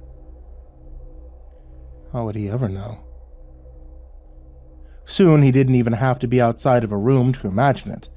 When he walked up the stairs, he pictured pale figures lurking beneath them. When he went down the hall, he pictured a crawling thing slithering behind the walls, shadowing his every step. If he sat too long in the same chair, he imagined that it was right behind him, and he was never comfortable when he turned around and found nothing there. As he could only guess, that meant that it had moved, swiftly and silently, behind him once again. Wherever he was not looking right now, that was where he imagined it to be. He was losing his mind, he knew. The only thing that helped him cling to sanity was that Daniel seemed undisturbed. Other than his muteness, his behavior was perfectly normal. And whenever he seemed to sense that his father was troubled, he would hug him or squeeze his hand or even smile. Sometimes when he left the room, James cried. One night he found himself creeping around the house with no lights on at 2 o'clock in the morning. If the intruding thing had taken to violating his daytime activities, then he would get revenge by confronting it on its own terms. The night. And really, night was no more frightening to him now than day. They were almost interchangeable. He padded barefoot down the halls, up the stairs, in and out of disused rooms. Sometimes he stopped to listen, hoping to locate it by sound. It was a stealthy, creeping thing, he knew, but it was awkward at times, and he couldn't always keep its strangely shaped limbs from making their distinct, irregular footsteps. The smallest noise would give it away. There was one room he suspected it spent most of its time in. The spare room. Not a bedroom at all, really, more like a closet, just large enough to accommodate a bed if one was so inclined. It was unpainted and uncarpeted, drafty. He'd always meant to fix it up. He didn't come in here very often because he disliked the bare, unused look of it. It made him think of a partially dissected corpse. He came in now, though. If the thing made its nest any one place in the house, this would be it. Of course. There was nothing there now. But that didn't mean there was nothing there. He cursed, running a hand through his sweat-damp hair. What was he missing? How did it hide from him? What was its secret? He peered into the room's empty corners one by one, getting his face a few inches from the plaster and floorboards so that he could be certain that there was no space for it to conceal itself. The light bulb flickered. He froze. My God, he thought. It's on the ceiling. He pictured it crawling above him like a huge pale lizard. That's how it gets around, he thought. That's how it escapes any time I should have cornered it. Just scuttles up the wall and hides right over my head. He imagined it dangling down behind him like a spider. If I turn around, he thought, it'll be there, hanging with its face right next to mine. He held his breath. He did not want to turn around, but he had no choice. It was between him and the door. With a quiet sob, he rounded on his heels. Of course, he was alone. There was no man on the ceiling. He checked twice. Maybe it crawled out and was waiting for him in the hall, but when he checked there, the coast was once again clear. It should have been a relief. But it was not. After all, it had to be in here somewhere. If the ceiling wasn't its trick, that just meant it was something else, something even more strange, even more clever. He went to Daniel's room. He hadn't stopped checking on him at night like he always had. This time, though, rather than open the door, he listened at first, pressing his ear against the grain of the cheap wood and holding his breath, terrified that he would hear a skittering sound on the other side of the barrier. What he heard instead shocked him more. Daniel was talking to someone. James recoiled for a second, and then, when he caught his breath, he all but kicked the door in. Daniel was already awake, indeed, sitting up in bed, but he wasn't saying anything now. The light flashed on, and James stalked halfway into the room before stopping, suddenly torn. What did he want more? To confirm that his son could speak again, or to find whomever he was speaking to? The creak of a door hinge settled the matter for him. He ran to the closet and threw it open. There was nothing inside. Or at least, nothing that shouldn't be there. He swept aside clothes on their hangers, but nothing was hiding behind them. Then he dragged the toy box out and emptied it under the floor. Nothing. He combed along the bare walls and floor and, yes, the ceiling, pushing aside every last bit of rubbish and stray knickknacks so that he could be sure, absolutely sure, that nothing was hiding. All the while, Daniel watched him. After a few minutes, James was panting and covered in sweat, and the closet was bare, and there was neither intruder nor answer inside. It struck him as funny, somehow, and he started to laugh very quietly. He kicked his son's toys out of the way as he went to sit down on the bed, dazed. He became aware all at once of several things, first being that he had not slept in days. It was nowhere near his right mind. The second was how close he'd come to really losing it. For good. Tomorrow, he decided they would both sleep until the afternoon. And when they did wake up, he and Daniel would get out of this creaky old house. No more staying cooped up like prisoners, no more checkups, and no more dreams about monsters. He'd even take the bars off the windows. It was time to get back to living like real people again. James saw it when he brushed a hand through Daniel's hair. He pulled Daniel a little too roughly closer. His son acquiesced to the examination without fidgeting or complaint, as James pawed the side of his head, hoping that what he was seeing would somehow stop being apparent. He stared and stared until he ached from not blinking, but there was no denying what was right in front of his eyes. Daniel was missing an ear. No, he realized with mounting nausea, both ears.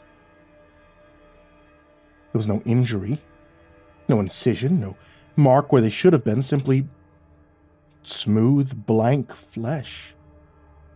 As blank as Daniel's quiet, unperturbed demeanor. James swept him up in his arms and ran into the hall. He wasn't sure where he was going or what he meant to do when he got there. He just knew that there was now nothing more important than getting his son out of that house, where their path was cut off. A naked man sat in the hallway with his back to them. No, not a man. James recognized its stretched limbs and stooped shoulders. The pale thing squatted on its haunches, rocking back and forth like it was palsied. It almost seemed to be in pain. James hugged his son closer and backed away, Then he heard Daniel's voice. "Daddy?" James turned to Daniel and he heard the voice again. Daddy? But Daniel's lips hadn't moved. James looked back at the hunched figure. Its head jerked when it talked like a tick. Hello, Daddy? James's mouth went dry. It took several tries before he could speak. Don't call me that. It is this voice's name for you. Go away. Leave my family alone. But I am your family. The longer it talked, the more the voice became distorted and blurred. An icy feeling nestled in James's stomach. Who are you? Someone who came to visit. Why here? You invited me. James's heart thudded against the inside of his chest. Why? I had something you wanted. James licked his dry lips. You're lying. You don't have anything I want. I want you to leave. Leave and never come back. Who is Daniel's mother? James blinked. What? Who is Daniel's mother? The hell kind of question is that? How old is Daniel? James blinked again, the thing's voice causing a pinching pain in the center of his forehead. Stop asking me these things. When is Daniel's birthday? I don't know. What is his middle name? Shut up! What was his first word? I said, shut up! James wanted to tear this thing apart with his bare hands. Only the heaviness of Daniel in his arms kept him where he was. You were alone. You wanted a son, so I made one for you. James's hands began to shake. That doesn't make sense. Made out of what? Out of myself. James's stomach turned over. But now I need those parts back. Daniel picked at James's shoulder to get his attention. Something was strange about Daniel's face. Danny, open your eyes. Daniel scrunched his eyes shut tighter. Open your eyes. Danny, open your eyes. Daniel shook his head, trying to refuse, but he couldn't hold it forever. Eventually, his eyelids flicked up and James saw the truth. Daniel's eyes were gone. James almost dropped him. For a second, he wanted to throw his son down so that he could stop looking into those empty holes in his face. Daniel opened his mouth as if to speak, but of course, he had no voice. He is coming back to be a part of me again. No, give him back. Give him back. I cannot. It's been too long. I warned you this would happen. You're lying. You're lying. You're a fucking liar. Give me my son back. Give him back. I do not lie. I warned you. He could not exist forever. But you do not remember. You can only remember what I want you to. You forget all the times we have talked. Daniel felt like a doll, or an empty bag. His hair was falling out, disappearing before it touched the ground. His hands vanished into his sleeves, his feet rolled up inside of his pant cuffs. James cradled the tiny, shapeless thing. Tears streamed down his face. Soon he held a pile of empty clothes. And then those two were gone. He looked around the house. Toys disappeared, photos vanished from their frames. Daniel's little shoes were no longer by the door. James turned towards Daniel's room and confronted a wall where the door should have been. He groped the blank surface, fingertips scrambling. He hit his head against the wall. The pain didn't feel real. Why did you do this? It was what you wanted, and I learned so much. This is impossible. People will ask, people will wonder, the police, the hospitals, the people in neighborhoods. They have already forgotten him. They only remembered what I wanted them to, like you. James pressed his hands to his aching skull. Will I at least remember him after this? You can try, but your mind will fail you. Now that everything he was is part of me again. James sat on the floor, looking at the blank wall. Out of the corner of his eye, he saw the thing creep towards him and even felt its wet hand on his shoulder. But he didn't look at it. If I remember any of this, he said, then why tell me? Because a father should know. And then James was alone.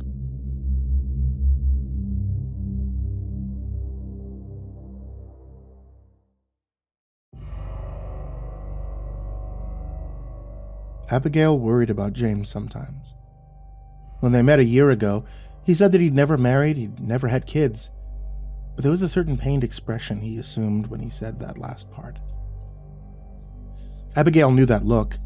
She'd met parents who'd lost children before. He'd learned to recognize it. And there were other things about him that worried her too. Sometimes she would find him staring at a particular spot on the wall, brow furrowed in concentration. He didn't seem to realize he was doing it.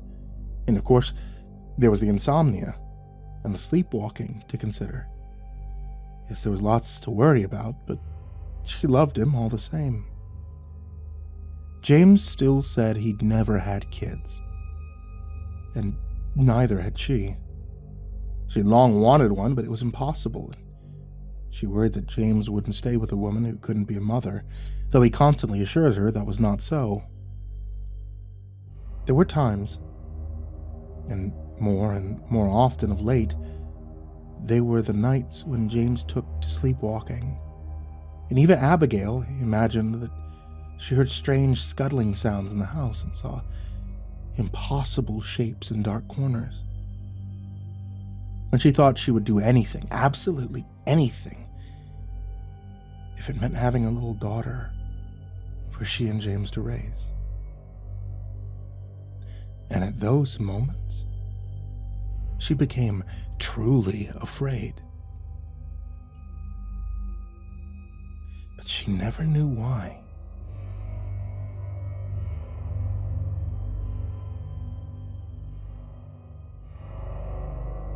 I need advice, and I need it fast, but first, let me explain what happened today. My name's Noah. I just survived something I can't explain. I'm sitting in my truck right now, heater blasting, hands still shaking as I type this out of my phone. I should be calling someone. I mean, the police maybe? But who's gonna believe what I'm about to tell you? It started as a simple weekend trip to decompress after a brutal week at work. I've been ice fishing since I was a kid, and there's something meditative about sitting in a tent on a frozen lake, waiting for a bite. No phone service, no emails, just you and the ice. I drove out to Drifting Lake around 7 a.m. It's a pain in the ass to even find. I only knew about it because my friend's dad told me about it a while ago, and even then, I had to search for it on satellite maps. Access point requires a solid 30-minute drive down a maintenance road that's barely maintained at all. Today, it was worse than usual, patches of ice making the whole drive feel like playing Russian roulette with my truck's alignment. I saw the tire tracks from other vehicles, so at least I knew I wasn't completely crazy for attempting it. But every time my wheels slipped, I questioned my life choices. But that's exactly why I like Drifting Lake. A terrible access keeps most people away. Except today. There were more people than I expected. I counted maybe 15 other fishermen spread across the lake, their pop-up tents dotting the ice like colorful mushrooms. A couple of guys near the shore were unloading their gear from a sled, and one of them gave me a friendly wave as I passed. "Any better luck out here before?" I called over. "First time a Drifting Lake," he shouted back. "But he said it's worth the drive, though." "Usually is," I replied, giving him a thumbs up. Further out, I passed an older guy who was already set up, sitting on his bucket outside his tent, a thermos of coffee. He nodded at me as I walked by. "Hell of a drive to get here," I said. "Always is," he agreed with a chuckle. "Be sitting in traffic on the regular lakes." I found a spot about 70 yards from the nearest tent, started setting up. That's when things started going wrong. First, I stepped into a fishing hole that hadn't completely frozen over. The shock of icy water soaking through my boot nearly made me slip, and I spent 5 minutes trying to wring out my sock in the freezing wind. Then the wind itself became a problem. I've set up this tent 100 times, but today the gusts were relentless, whipping the fabric around and nearly yanking the poles from my hands. At one point I lost my grip and the tent pole swung back, the metal end missing my temple by maybe an inch. Felt like whooshing past my face and actually heard it whistle. If it had connected, I'd probably be unconscious in the ice right now. Finally, after 20 minutes of fighting with the damn thing, I got the tent secured. I was sweating, despite the cold, frustrated, and already wondering if this trip was a mistake. But I was here now. Might as well fish. I drilled my main hole, watching the auger chew through 8 inches of solid ice. Then I drilled a second hole about 3 feet away from my underwater camera. It's a nice setup, right? One that I'd invested in last season. Lets me see what's happening below the ice, check if fish are actually down there or if I'm just wasting my time. I dropped the camera down and watched the monitor as it descended. Murky greenish water, some vegetation, and the occasional flash of something small darting past. It's normal lake stuff. I didn't see any decent-sized fish, but I'd give it time. The first hour passed quietly. Too quietly, actually. I kept expecting to hear the usual sounds of other fishermen. People calling to their buddies, the whine of augers drilling new holes, maybe some laughter, complaints about the cold. But I heard nothing except wind and the occasional creak of ice settling beneath me. Around 9:30 a.m., I heard the first splash. It came from somewhere to my left, maybe 50 or 60 meters away. I figured someone had caught something and was hauling it up to their hold. A few minutes later, another splash from a different direction. Then another. I checked my own line. Nothing. Not even a nibble. Camera showed the same empty water. Another splash closer this time. Then what sounded like someone shouting, but the wind made it hard to tell. Could have been excitement over a catch or someone calling to a friend. Ice fishing lakes can be weird with sound. Sometimes voices carry perfectly, sometimes they get swallowed by the wind. I went back to watching my line, adjusting my jig, trying to stay patient. The splashing continued intermittently, always from different directions. I started to find it annoying. If everyone else was catching fish, why wasn't I getting any action?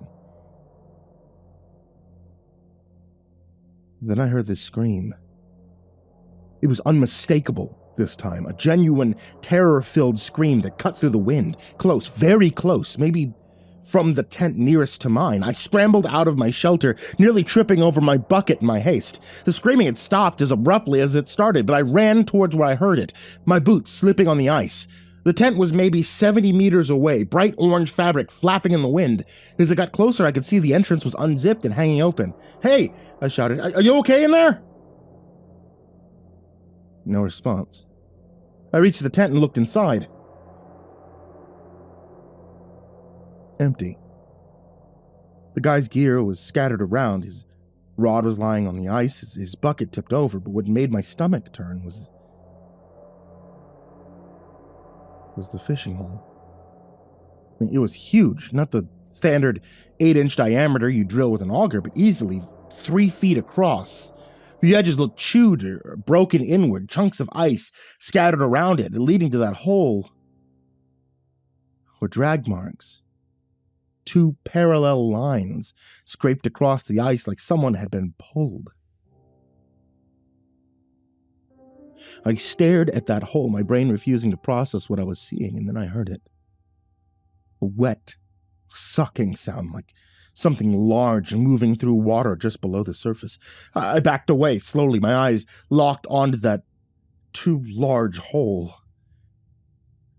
That's when I noticed something that made my blood freeze, colder than the air around me. All the other tents were collapsed, every single one of them. 15 brightly colored shelters that had been standing when I'd set up were now just deflated piles of fabric on the ice, and near each one I could make out dark circles, enlarged fishing holes, just like the one in front of me. The splashing sounds I'd been hearing all morning suddenly made horrible sense.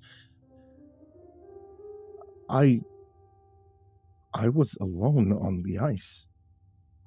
I ran back to my tent, my mind racing. I needed to pack up, get off this lake immediately. My hands shook as I started throwing gear into my bag, forgetting organizing, forgetting about being careful. Just grab what I could and go. And that's when I glanced at the camera monitor.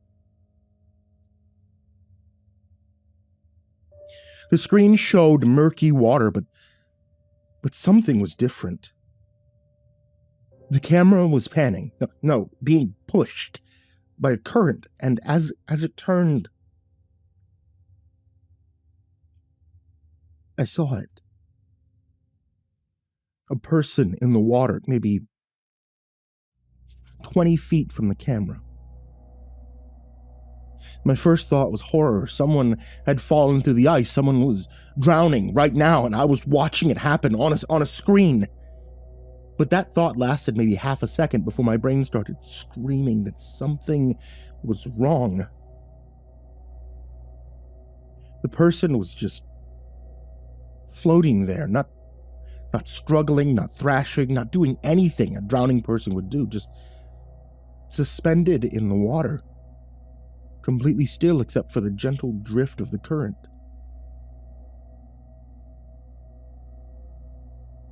And they were staring directly at the camera.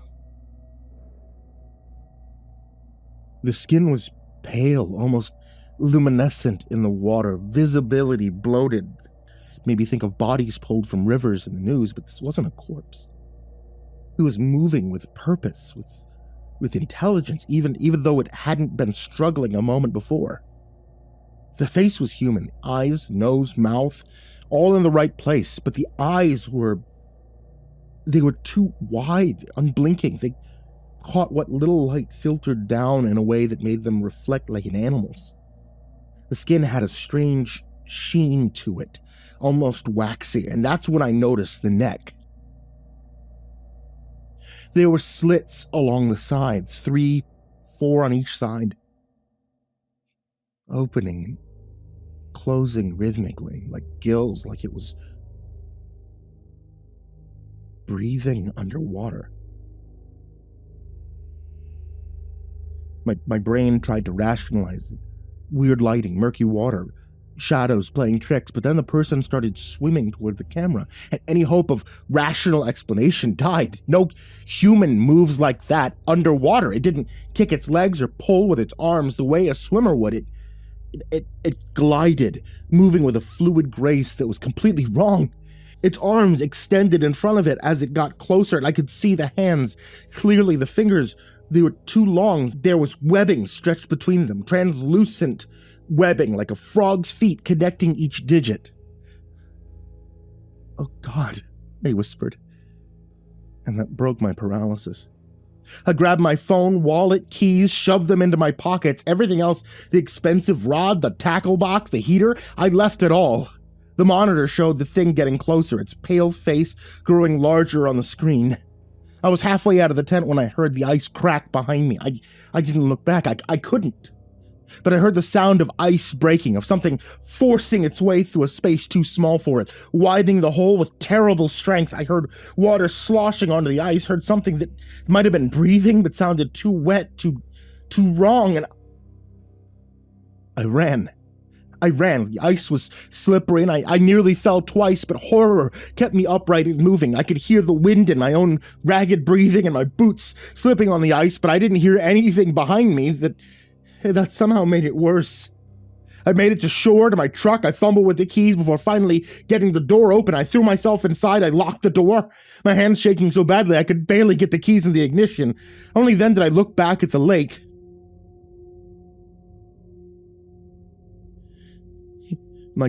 My tent was collapsed just like the others. My fishing hole, I could see even from this distance it was larger than it should be. Much, much larger. Camera setup was gone, the mount, the cable, everything just gone like it had never been there. I sat in my truck for maybe 5 minutes, maybe longer, just staring at that lake, at the collapsed tents, at the enlarged holes in the ice, at the evidence of something I couldn't explain.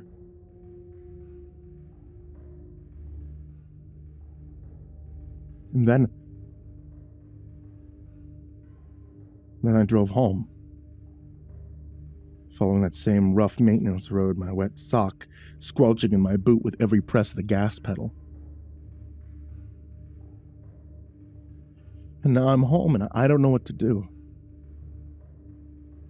There's people gone, 15 fishermen who were on that lake this morning. I talked to some of them. The guy with a coffee thermos, the two buddies unloading their sled. They seemed like good people, just out for a day of fishing, like me. They had vehicles. I mean, I passed them at the access point on my way out. Someone's going to be looking for them. Families, friends, co-workers. People are going to notice they're missing. What do I tell the police? That something in the lake dragged them all under? That I saw a pale, bloated thing swimming towards my camera with webbed hands, gill slits in the neck. That it was intelligent enough to take my camera to eliminate evidence. They'll think I'm insane. Or worse, they'll think I did something to those people. I have no proof, no camera footage, no witnesses, nothing. Just my story about a creature in drifting lake that hunts ice fishermen. I keep checking the local news, but there's nothing yet about missing persons. Maybe no one's noticed yet. Maybe their families think they're still out fishing, that they'll be home for dinner. But they won't. I know what I saw. I know what's in that lake, but knowing and proving are two different things. And honestly, part of me wants to go back, not to Drifting Lake. I mean, never there again, but to other lakes, to other ice fishing spots. I've been doing this for 15 years. It's one of the only things that's helped me decompress, that gives me peace. But how can I? How can I sit on the ice now, knowing what might be underneath? Every fishing hole I drill from now on, I'll be wondering if something's down there, watching me. Every sound on the ice will make me jump. Every splash in the distance send me into a panic. Maybe that's the worst part of all this. That thing didn't just take those people, it took something from me too. The one hobby that made me feel grounded, gave me an escape from the stress of everyday life. So I'm asking you, what should I do? I mean, should I report this? Should I go to the police? Tell them what happened, even though they won't believe me? Or should I stay silent and hope that someone else, someone with more credibility, finds evidence of what's out there? I mean, those people are dead, or worse. And I got away, but I can't shake the feeling that it let me go, that it knew it had taken my camera, eliminated my proof, decided one witness with an insane story was better than no survivors at all.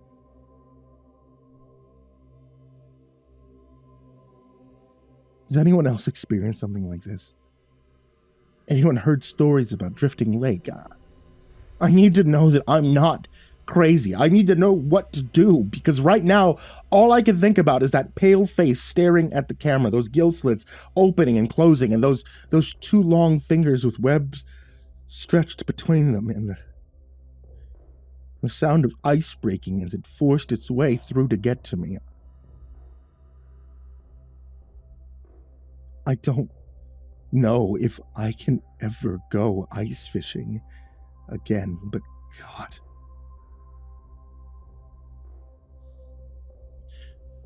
I don't want to give it up.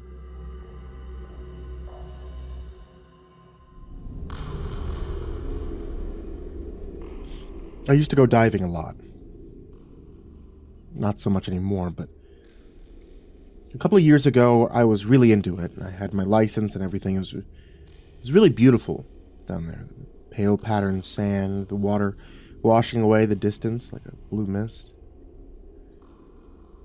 Flashes of the brightest colors you've ever seen. Some of these fish would just dart into view.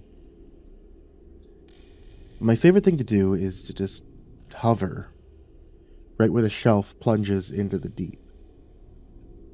You get the greatest dynamics there as deep sea creatures come up to feed. Anyway, one time I was drifting along near Antigua, about 40 feet down. I had 2 tanks with me, so I could stay down for several hours. The shelf sloped off to my left, and rocks and coral broke the monotony of the sand to my right. I hadn't seen much that day, and I was getting a bit bored, but then I noticed a large octopus.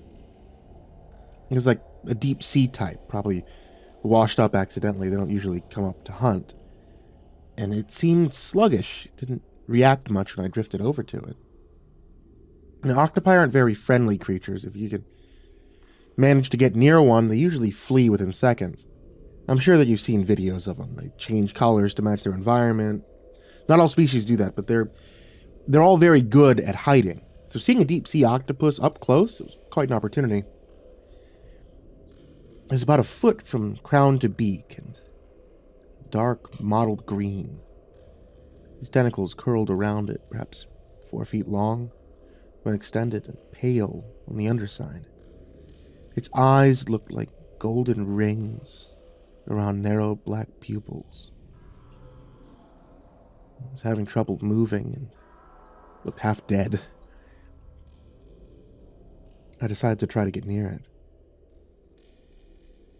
There were some yellow-tailed jacks nearby, and I speared one with my knife. Sorry if that offends you. I'm not one of those touch-nothing divers, you know. But cautiously, I approached the octopus and offered it my fish, shoving it out ahead of me, letting it drift towards the creature. Success! It didn't run, but lazily reached an arm out to capture the morsel.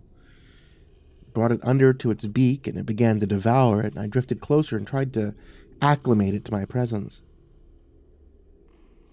Over maybe a half an hour or so, it became more lively and used to my presence, and apparently I had bought its tolerance with my offering, and it even began to play a little bit, darting away from me and then back. I had a stick with me that I used to test holes in mud and such, and it occurred to me that maybe I could teach it to play fetch.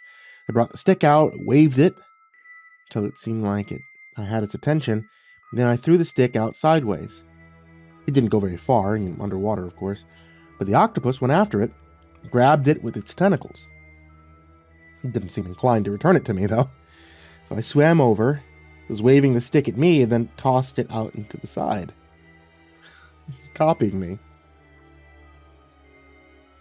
I retrieved the stick, and then an interesting idea came into my head. Next to us was a large, flat rock, covered in half an inch of mud and detritus. Careful not to disturb the layers, I took the stick and slowly drew a crude figure of a man.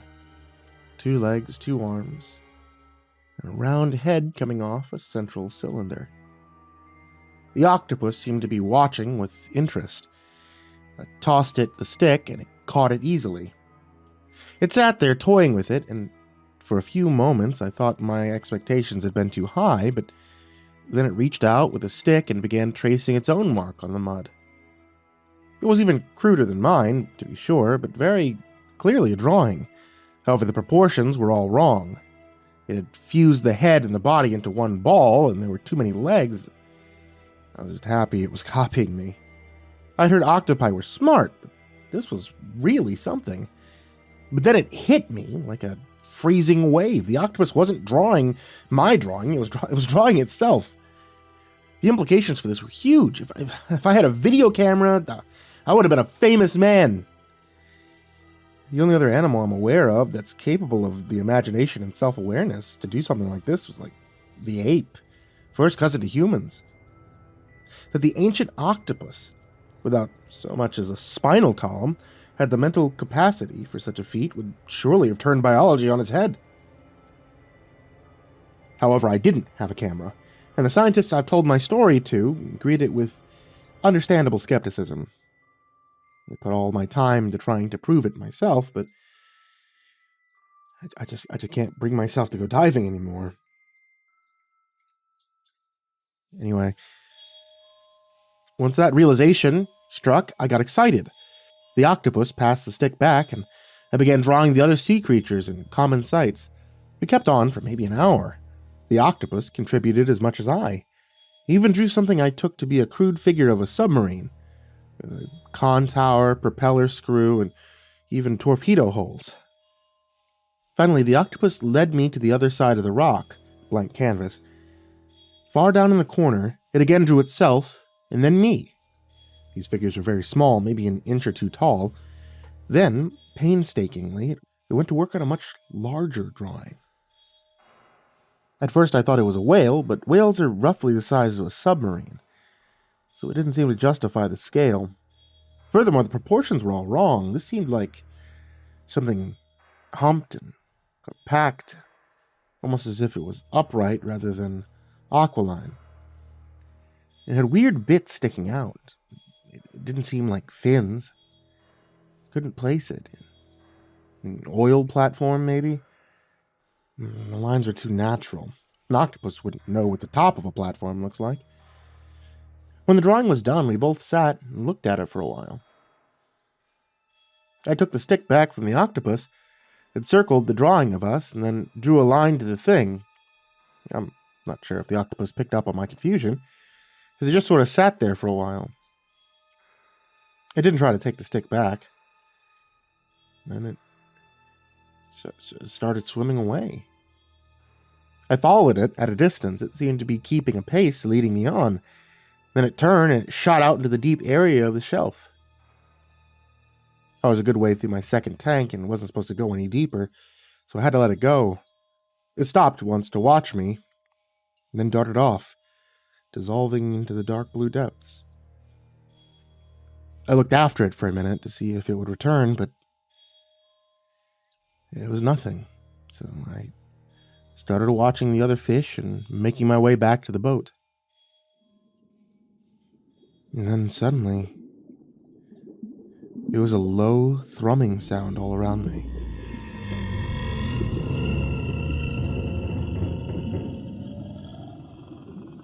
It wasn't very loud, but it was big, as if it came from the ocean floor itself. I've heard of underwater eruptions, but I've never been in one, and I wondered if I was about to be. But this didn't sound like anything natural. It sounded like the call of some animal, slowed down into the virtually subsonic range and projected from huge speakers very far away. I've had a chance to look over the seismograph recordings of that day, and nothing showed up at that time for that frequency. I have no idea why. The fish were going crazy, darting back and forth and all heading inland. And not just the reef fish. Larger ones from deeper in were streaming by me and faster. Suddenly among them, the octopus appeared again. That, or one quite like it. It swam up to me and eyed me strangely, then darted past with the rest. The thrumming sounded again.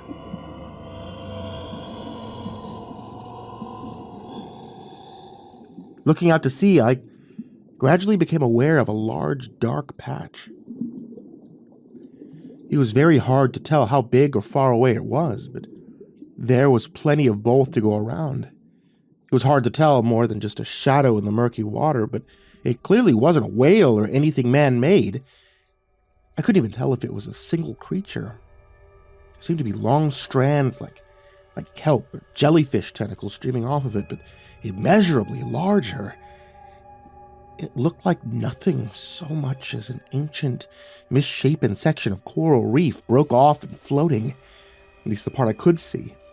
It seemed to fade off into the distance as though that mass, immense as it may be, was only a limb to some far larger entity.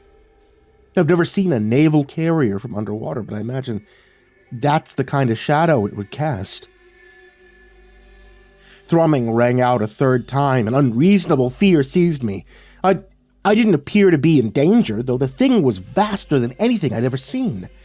It was too far away to reach me quickly, and it seemed like it wouldn't fit into the shallows anyway. Nevertheless, I was gripped by the feeling that if I didn't get away as fast as I could, I'd be dragged down into the abyss and consumed.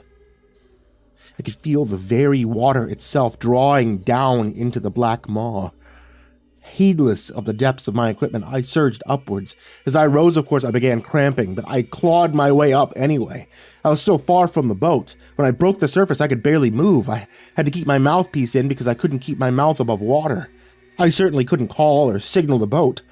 Far from receding, my panic was worse than ever from above the water. I couldn't see the thing or tell whether it was coming for me. I thrashed my slow, painful way towards the boat, and finally, someone on board noticed me, and they came to pick me up.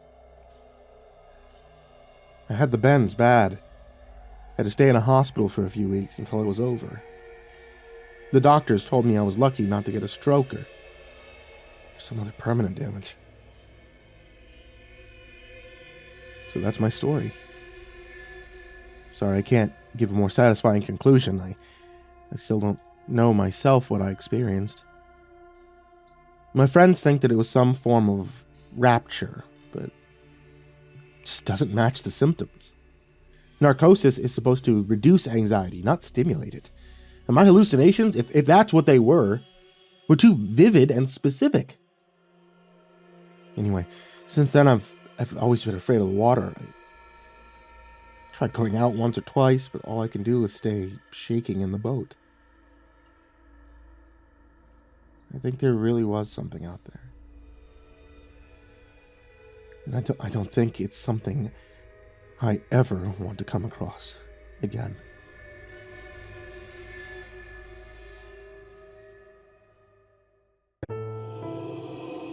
A lesson my dad imposed upon me at every opportunity was, if you want something, you have to be willing to earn it.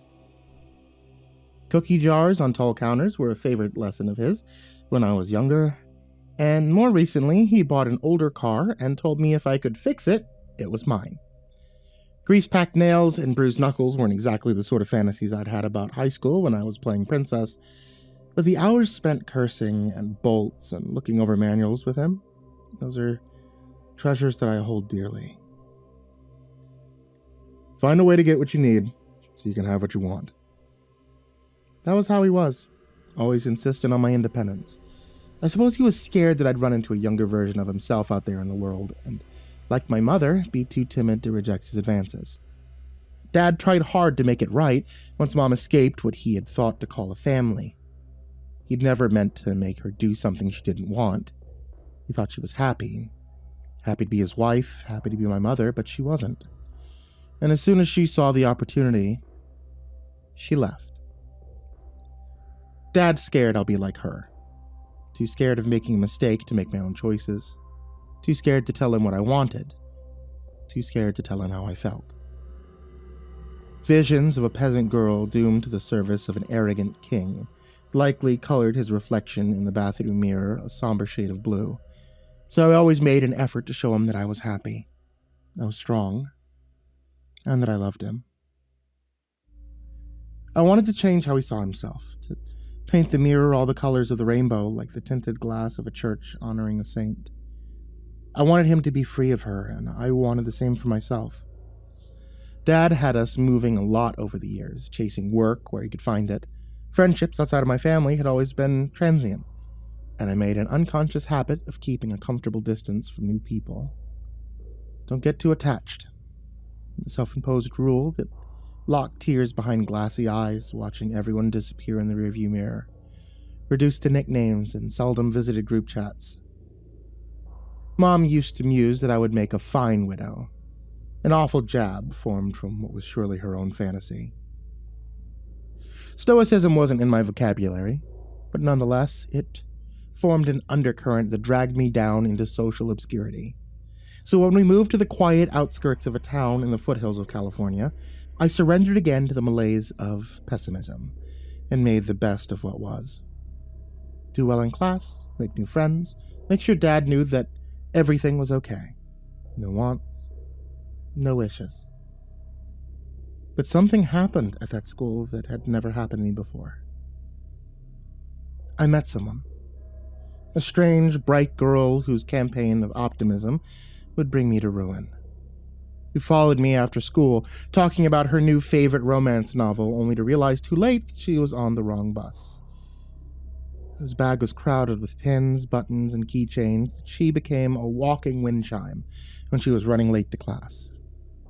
She was dense, and oftentimes rude, more by accident than anything else. Always enthused, always smiling. She was like a gateway into every odd corner of the school, and before I had even eaten lunch on my first day, I'd been introduced to all of them. Friends had never come faster to me. Her demeanor shining over my stony expression, surely fooling people into thinking I was more personable than I actually was. A star that could make an asteroid shine. My usual walls and trappings were dissolved by her awkward, stumbling determination, and before I could rebuild the kingdom I'd made for my father, she had enshrined herself as a new ruler in my world. I was developing feelings for her that were strange to me, an uncomfortable desire for closeness that called every part of my childish conviction into question. Months passed, and in my crisis of tradition, I failed to claim anything. The days turned long, and the first day of summer brought with it terrible news. We were moving again. He never told me why. The stay had been shorter than any other. Only a few months had passed, and boxes still lay unopened around the house. Frustration at this sudden uprooting boiled over within me, and for the first time, we fought. The stupid and heedless action of a child being torn in two. His eyes were wide with shock when my petty revolution began, and sharpened with anger as it continued. At some point, I told him I hated him. I didn't mean it. I just didn't have the words for what I was experiencing, nor the patience to explain. I just wanted it to stop. I have no words for the shift in his expression. Devastation is meek, compared in the mire of anguish that seeped from him as he gripped the counter's edge. He didn't speak after that, just let me ramble on with all the sense of a screaming infant. When I finished, he just got up, walked to his room. I'd never felt so worthless in all of my life as when I heard his muffled sobs from beyond that door. I wasn't willing to apologize, nor was I willing to listen further to the undeserved distress I'd thrust upon him, so I grabbed my keys and drove. The hum of the engine we'd labored over doing nothing to clear my blurred vision. I didn't stop to pick a direction. Didn't dare offer thought beyond the reach of my headlights. The sharp turns of mountain roads soothed my unnamed aches as I swayed back and forth in time with the snaking yellow lines. Cold white scars of visibility conjuring trees, dull imitations of their daylight counterparts. It was a long time before I stopped at that turn, mindless of where I was or what I intended. Fortune never favored me, and tonight was no different, because the gravest mistake in my short life was looking at what lay beyond the roadside. The dilapidated road was partially overgrown. If any vehicle had passed between the sharp, intertwining arches of Manzanita, it would have been long ago. Shoots of life were springing from fissures in the dull concrete that connected it to the highway. Desperate saplings, tufts of grass, and persistent dandelions all poured from the rough-hewn ravines. But it was what lay just beyond the tunnel of brownish, red branches that fixed a singular notion in my mind. I think I know where I am. A huge gate lay a short distance into the brush. Tall metal bars twisted in extravagant patterns around two eagle reliefs that centered each leaf, bound shut with a thick iron chain held in place by a lock of unknown make, left unshackled. Not long ago, a particular point of intrigue was being passed around a sparsely populated corner of the local school. I encountered it in the library, its intricate largely lost to my flustered mind as that girl laid against my arm in mock slumber. The weaver of the tale, to his credit, recited it eloquently, unbothered by her display of contempt. From what I recalled, it was the story of a wishing well. As it was told, a young man had acquired a little house high in the mountains above the town. He was said to have fancied the solitude of the pines, and made his nest as far from the troubles of the world as he could manage. But the young man was poor beyond comprehension, living off rabbits, struck with stones, and fish snatched from the river. Oftentimes he would be seen begging for scraps in the muddy streets come winter, or peddling pyrite to self-proclaimed prospectors in the spring. He was known to everyone in town for his time as a pauper beyond the pale, and as a result he was the first thought of who dwelt there. One of the few true friends of the man received an oddity in the mail. A letter addressed to him from his dear friend on the mountain. And it read as follows. There's an angel in my well. It offered me gold, promised me death, reached unto my heart, and stole out my breath. There's an angel in my well. The same line repeated as many times as the paper allowed, and when his friend went to check the mountain, he found a sight so strange it befuddled his senses. What had once been a dilapidated little house on the ridge had become a fabulous manor. Walls, gilded white and gold, gardens of plenty, and rooms furnished like a castle. His friends were well dressed and offered him what was described as the most frivolous collection of fine brandy anyone had ever seen. When he asked how the man had come by the incredible wealth on display, he was offered nothing but blunt dismissal. And when he went in search of the well that had once graced the property, all that he found was a wide hearth of mountain misery and a circle of stones from the river below. The man on the ridge died old, happy, and without an heir. He left all he had to the children of his friends in the town below.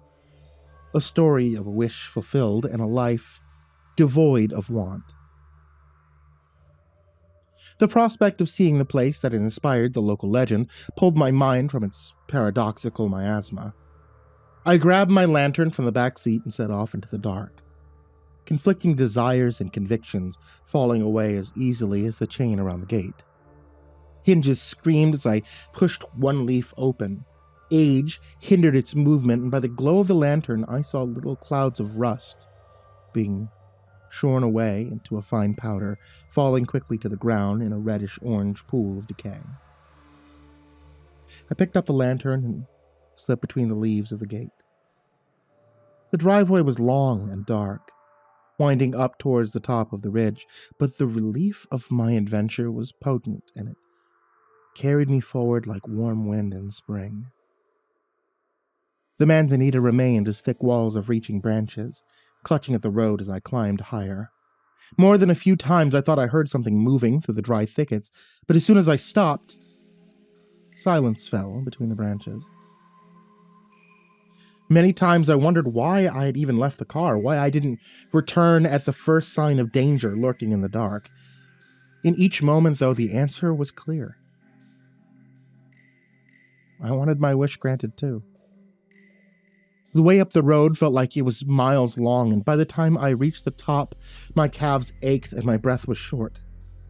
The final stretch of broken concrete was steep, forcing me to walk on my toes as I crested the ridge. It seemed even the road into the manor was meant to discourage unwanted or unprepared guests. And as my little lantern reflected against the shards of glass that once filled grand windows, I felt that I was both. The manor was a ruin. It was either a second floor or the roof had long collapsed into the belly of the first. Flakes of paint fluttered on the night air like moths resting against the rotting wood siding, and huge holes between faded framing gave way to the ruined interior. Tiny perforations were scattered across the remaining walls, and bright red shotgun shells were littering the ground at my feet. I felt a distinct sense of disappointment at the realization that someone else had been here recently. The dreamy qualities of the local fable were being lost one by one as they fused unceremoniously with reality. I carried on.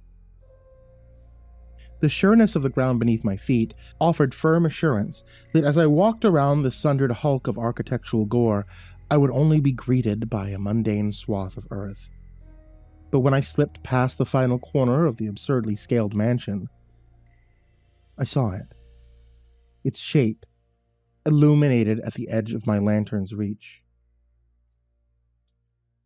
There, behind the house, was an old stone well, rising from a sea of mountain misery. Two broken posts, blackened with rot, were speared into the earth on either side of the lichen-encrusted structure, implying a roof that had once barred the depths from the sky. The sight of it struck nails through my feet and into the detritus below. A terrible chill rolled over me, solidifying my joints mid-stride as my eyes fixed on the rough stone rim. Nothing else was near it. Piles of discarded trash and rotting wood were littered everywhere around the property, but the sea of sage-green undergrowth was clear of it all. It was alien to its surroundings, a sense of isolated reverence amongst the forgotten. I stood there for a long while, primed for paralysis by the shadowed roadway that had led me here. I was struggling to suppress my own internal dialogue as it sounded out words that I desperately didn't want to hear, but were strung together anyway. There's an angel in that well. Commitments were made long before any action were taken. Rules taught to us as children, biases we developed as we grow. Commitment is a guiding force that seems ethereal despite its source and logic. Our animal brains seek continuance, preservation against the withering of the world, and so we make decisions long before the moment we need would arrive. Walking the long, frightening path to the manor, forcing the gate open, driving away from the gloom of a dream being stolen away, one step towards the well. The first I saw were fingers, flowing over the rim before setting their grip onto the stone. 1, 4, 8, 16.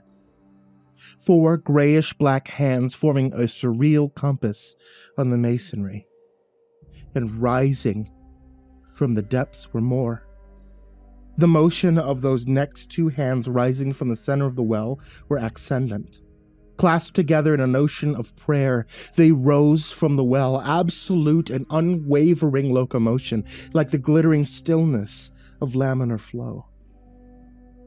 They parted. They were struck together with force. A sound like thunder made me flinch. And when I looked back to the well, I saw a wedding. My wedding. She was there. A flowing red dress wreathed the earth below the altar, flowing down the steps like a river of satin. I felt a tug on my arm and turned to see my father, smiling as he prepared to walk me down the aisle. It was so warm, so bright, so fiercely divorced from the night that I'd left behind that it felt as though the world had flipped beneath my feet. When I turned to look at her face to drink in more of the sight, it was not her that I saw. It was the well. More hands on its edge, a tightly woven bud of knuckles and palms peeking over the lip, the arms that wrought thunder still raised high above, clasped together to imply a being pleading with the stars. Mountain misery tickled the top of my socks. Somehow I had moved closer to the well. Fingers flayed outward behind its amalgamous skull, forming a terrifying halo as it continued to ascend from the dark pit. More arms rose from below, and now 2 reverberations rattled my skull as the world gave way again. The bedroom. Heat flushed over me as something writhed beneath the comforter. The scent like lavender, sharp pricks of ecstasy. Sweat-covered skin peeling away from itself only to fall back together again. Supple sensations under my palms. Between my legs, we were there. I could feel it. Excitement flooded my chest as I envisioned her form, tangled together with mine. A briar with no thorns. Mystery not left to my imagination as the room fell away and I witnessed her against a torrent of shining white sheets. Guilt stabbed through the lustful ichor, and I turned away only to see the well. The thing had risen tall over me, the stonework within arm's reach. Terror gripped me as its head and chest began to bloom, fingers and fists peeling away from each other, revealing ever smaller variants until at each stamen rested chubby little hands that could only have belonged to a newborn. Cradled in its skull was an ornate lighter, gilded and shining in the distant light of my lantern. Clutched in its ribs was a pristine tower of red wax and wick. Fingers snapped into palms in what seemed like every direction, rhythmic dandelination, an instruction that bore into my soul. Light the candle. My whole body trembled. The honesty and its insistence laid bare its intent to see me harmed, but the nectar of its trap was intoxicating. The promise of everything I wanted sent shudders across my body that crashed into the terror rising in my guts. I reached for the candle. The fingers drummed across its form in anticipation. My fingers wrapped the red wax and gently pulled it free from its chest. It shuddered. In pain or bliss, I remained to this day unsure.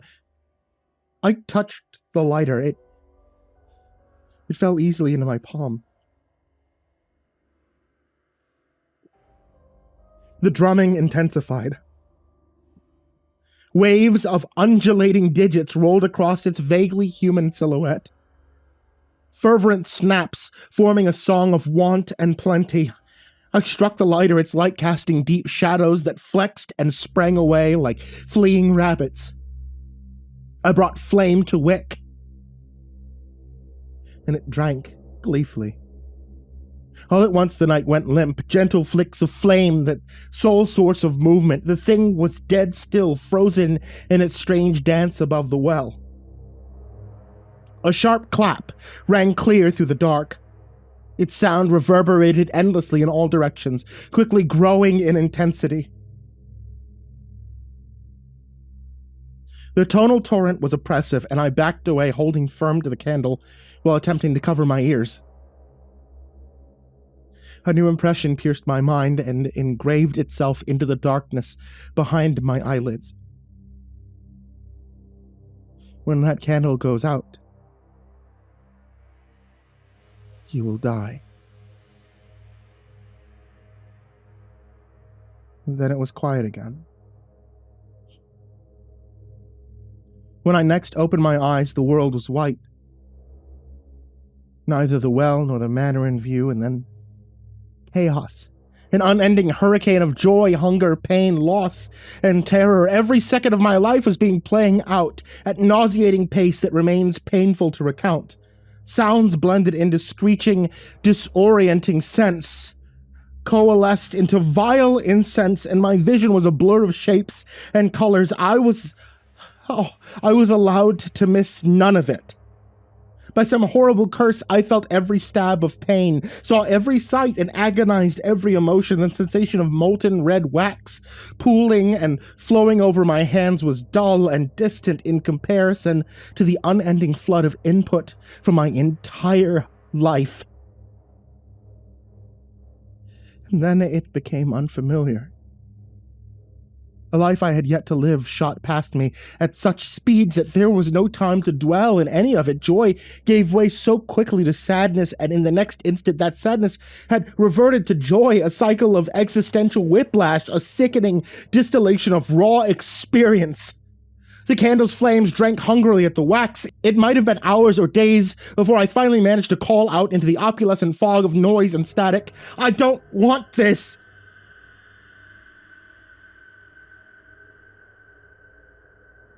My mouth failed to move. My flesh had become stone, bearing witness to the age of my own existence. "Please, just fucking stop!" Words that spanned years.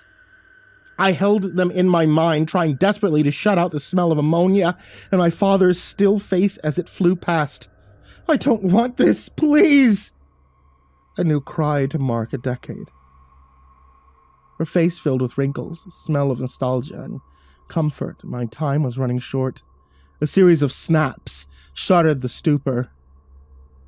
Then offer them. I had no mind left to resist its offer. I didn't need to know what it wanted. I would have given anything to be free of this. I offer it, whatever it is. Just please make it fucking stop. The world came back into focus in an instant. I took huge gulps of air and crumpled into the undergrowth. Weeps and cries escaped me in uncontrolled spasms as I mourned a life I never lived. It offered me no time to grieve. Hands. I turned to the well, the candle now delicately perched on its edge. Nothing but a crater of wax held the wick aloft. Heart. Its intent laid bare in my mind, detailing an exchange so horrific, I considered letting the candle play out its course and spare me from its clutches. The offer was my freedom. Its price, my heart. The engine tucked away in my chest, it hungered for it. A desire so frightful and vast it would blot out the stars and sky alike. Hands emerged from the misery closer to the well. Palms upturned. The flame gently savored the air, its wick starting into a lean. A decision would have to be made soon. I was an animal faced with its own demise. I wanted only one thing in the world, to stay alive a little bit longer. I shuffled and scraped closer to the palms on the ground. My legs too weak to carry me, their fingers flexed and rolled as I drew closer. The thing above swayed to and fro like a tree in a thunderstorm, motions that became more feverish the closer I'd come. I rolled onto my knees as I locked hands with the well. The swaying mass trembled at my touch and stooped towards my prostrated body. More hands parted the undergrowth around me, gripping my shoulders and arching my back, forcing my stomach towards the well and my chest towards the sky.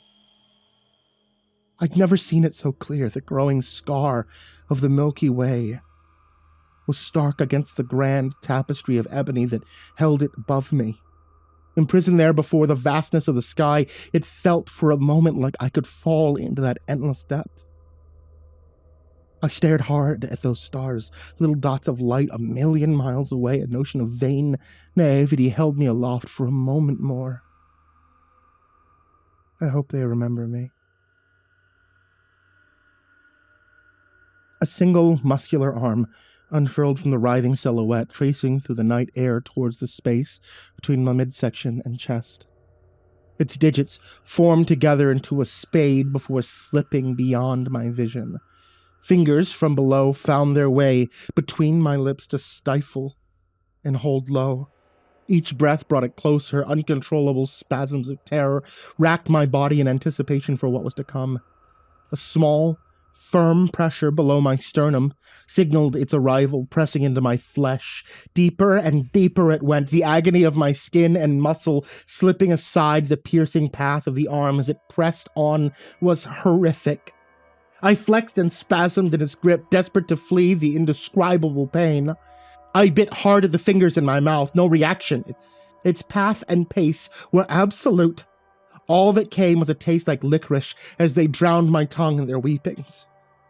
Warm flows from the wound ran down my stomach and around my back. The whole hand was inside my torso, fingers wriggling away at my diaphragm. The barrier between my gut and chest burst as the wrist slipped below. The wound in my core widened to accommodate the forearm as its nails brushed my heart. Horror racked my violated body as the fingers curled around their prize.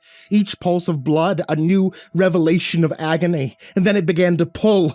The annihilation of my entire form from toe to scalp. Every nerve in my body was on fire, my chest the hearth of hell.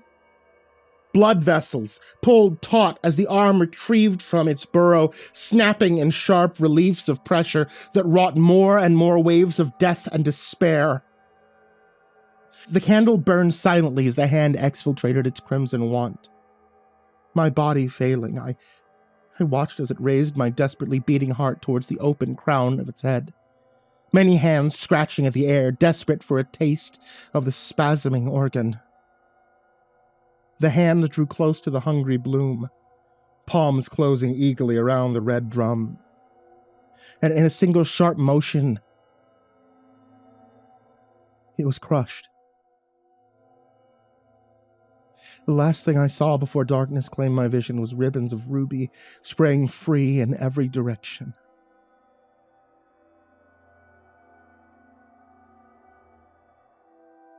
I woke just before the sun crested the horizon. I rose to my feet in the dim light, wisps of clay dust rising with me. No wind stirred the pines, birds filled the sky with song, and the crisp mountain air coalesced pools of mint in my lungs. My cathedral of respite, a promise that my ordeal had concluded.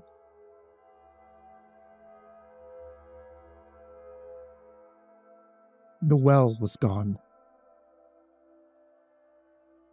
Nothing filled its place, just deep tire tracks and clay dust, a circle of river stones, filled with cold ash and coals. I set my palm to my chest. A rhythm like thunder greeted me from below my ribs.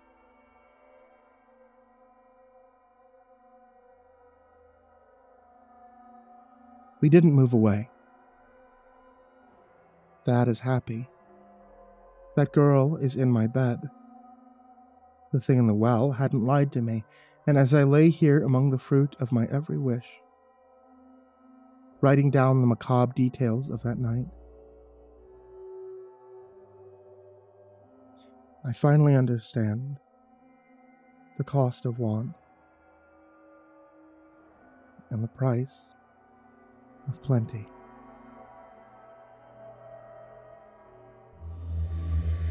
Looking back, I remember how all my family's summer barbecues went the same way.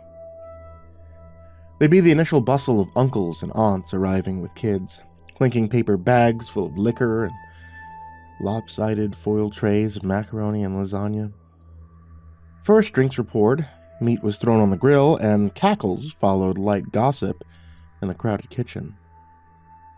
We ate, parents drank, and as the afternoon progressed, all of the cousins overcame their shyness and darted around the open backyard.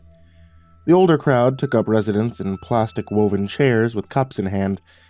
As they ventured deeper down into their drinks, so too did the light chatter from earlier in the afternoon, descending into more serious subjects. It wasn't until I had reached 11 or 12 years old that I began to recognize the reoccurrence of the name Carrie May, uttered from the semicircle of elders across the lawn. I asked my mom about who she was while driving home from a barbecue one afternoon. She said, "I'll tell you when you're older." I'm 15 now, and the grown-ups still fall into whispers when I pass by their drinking circle if Carrie May is the topic of conversation. Little do they know that I have done quite a bit of sleuthing on my own, through equal parts hearsay, courtesy of older cousins, and eavesdropping. I've since managed to piece together a general account of what happened to my distant cousin Carrie May and her family. After the fact, I can understand why my mother and all the other grown-ups chose to keep her story away from us kids. It's to this day the scariest thing I have ever, or never, heard. It happened in a little town in the North Shore of Massachusetts called Middleton, where Carrie May and her parents, my aunt and uncle, lived. Middleton was still pretty undeveloped in the mid-'80s. Young couples looking to start a family often opted for the paved and well-lit streets of neighboring Danvers or Salem over the pocked dirt roads of Middleton. But my Uncle Steve and Aunt Lena, Carrie May's parents, were known for being somewhat bohemian. They were both painters who relished in the unfettered wilderness that the small wooded town had to offer. The family fit in well there. Carrie May grew up surrounded by the likes of artists, painters, and eccentrics who called that small stretch of forest home. On the evening that Carrie May went missing, her family was visiting a public patch of garden rented by one of her father's friends. This particular field was divided into dozens of small plots where the town's citizens could grow anything from cucumbers to black-eyed Susans. Their friend's plot bordered the forest surrounding the field. While the parents sat in rickety chairs among the watermelons, the kids darted in and out of the trees and played hide-and-seek. At one point in the evening, the other kids in the group came back to their parents saying that they couldn't find Carrie May. They'd been playing a game of hide-and-seek, and even though the game had been over for 20 minutes, Carrie May was still nowhere to be seen. At first, my aunt and uncle weren't that alarmed. They yelled her name from where they sat, expecting her to come running from the woods once she heard the voices. Carrie May was a playful and imaginative girl, but she was always well-behaved. That's why my Uncle Stephen and Aunt Lena started to get worried after only a few minutes of getting no answer from their calls into the woods. As the sun began to set, flashlights were retrieved from cars, and the grown-ups in the group fanned out into the surrounding woods to search for Carrie May. They called her name until 9 o'clock or so. After that, they called the cops. Days went by.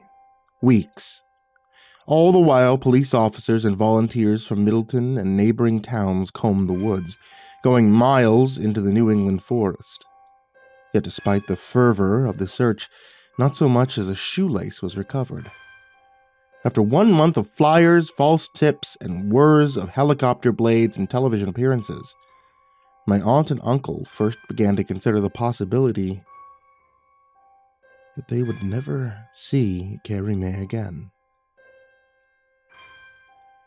But then, something extraordinary happened. Contrary to all statistics for missing children, kidnappings, and the rule of the first 48 hours, Carrie May was found. Or, more accurately, she just showed up. One day, roughly 5 weeks after her disappearance, she emerged, naked, bruised, and scratched from the woods at the exact spot that she had entered from. No one was at the gardening plot at the time, as it was 5 o'clock in the morning. She walked barefoot across the misty field and down the country road into town. Angus McLeod, a fry cook at N&J Donuts, was the first one to spot her. He called the police, who picked her up and brought her to the station. By 7:30, there had been a tearful reunion between Carrie Mae, Uncle Stephen, and Aunt Lena. By 9, the news of Carrie Mae's return had trickled through the neighborhood and was spilling over into the neighboring towns. 12 o'clock saw the long driveway to their home jammed with vans from every newspaper and television station on the North Shore, and by dinner time, all of Essex County was in celebration for the darling 13-year-old who had finally come home. "It was like a bad dream," Aunt Lena whimpered into a Channel 5 microphone. "A bad dream that I couldn't wake up from, but today I woke up." And so it seemed to that small pocket of Massachusetts in the dog days of 1985, like some great nightmare had hovered for a spell over their town only to move on, saving its worst for another time in another place. The story of Carrie Mae was not so simple and joyous as all the headlines and news anchors led the country's residents to believe, however. While vast coverage was devoted to Carrie Mae's initial reappearance, virtually no attention was given to the events which ensued weeks later, after all the fanfare had died down. By the time Carrie Mae had countless interviews with investigators and child psychiatrists regarding her disappearance, each of these efforts to discover what actually happened was discouraged, however, by Carrie Mae's persistent reply, "I don't remember anything." Making no headway, the professionals backed off but encouraged my Aunt Lena and Uncle Stephen to monitor Carrie Mae carefully for any unusual behavior. Yeah, was their typical bohemian reply. They were just happy to have their daughter back. Carrie Mae was home. What was there to worry about? And indeed, for the first few weeks after Carrie Mae's return, there did seem to be little need for concern. Back at home, in her own room, Carrie Mae quickly slid back into the old grooves of life as usual. She strung and beaded another dream catcher, feverishly chopped up fashion magazines for a new collage, played Carole King's Tapestry until the needle was shot, and ate tomato and mayonnaise sandwiches by the stack, with a side of cherry coke, of course. My Uncle Stephen hired a few extra hands at his house painting company so that he could take some time off. The three of them made a trip up to Kenobi Lake Park, where Carrie Mae rode the Cannonball roller coaster a total of 8 times in 2 hours, breaking her own record. Within a 2-week period, they ate lobster rolls and French fries at the Clam Box 3 times, and they caught so many fireflies in the evenings that Aunt Lena guessed they could light Fenway Park with them. It truly seemed that life had returned to normal for the small family. Unfortunately, for Carrie Mae, Uncle Stephen, and Aunt Lena, those 2 happy weeks would prove to be no more than the eye of the storm. Something truly sinister lay on the horizon, and it came for a visit about 3 weeks after Carrie Mae's return. On the night it happened, Carrie Mae woke her parents up, saying that she couldn't sleep because of a noise in her bedroom. When asked what it sounded like, she said it was a sort of rubbing or grinding. My aunt and uncle went to her room, switching on the light, checking the corners and closet.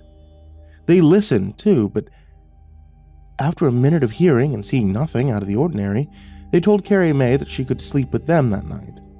They'd take a closer look at things in the morning. So all 3 of them went to bed and were soon asleep. In the very early morning, my Aunt Lena woke up to go to the bathroom. It was down the hall on the left, just past Carrie Mae's room, and after using the toilet, she was passing Carrie Mae's room when something caught her eye at the window. From the door, she could see Carrie Mae's window, which was open as it had been earlier that night. Nothing unusual there. What was unusual, what made my aunt's blood suddenly run cold, was the flap of torn screen hanging down into the room. Slowly, she padded past the threshold, across the floorboards over to the window. Reaching down and picking up the flap of screen, she noticed that the edges were gnarled and frayed, as if it had been sawed through with a blunt instrument. With a chill, she realized that this was the sound that Carrie Mae had heard, the cutting of the screen. As she examined it, she suddenly noticed something long and dark lying on the floor beneath the window. Picking it up, she noted its lightness, how it was smooth on one side but curled and grimy on the other. One end of it was jagged, as if it had broken off of something. The other was a fine point, with a sharp edge running down one side. A bone, she thought. Looking back and forth from the object to the window screen, she had felt the material before, felt it every day of her life. No, not a bone. It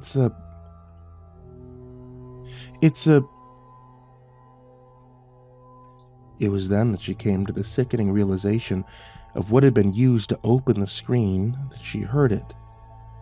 A wet, guttural growl. She turned quickly to her left, expecting to find an animal. What she saw instead made the room spin.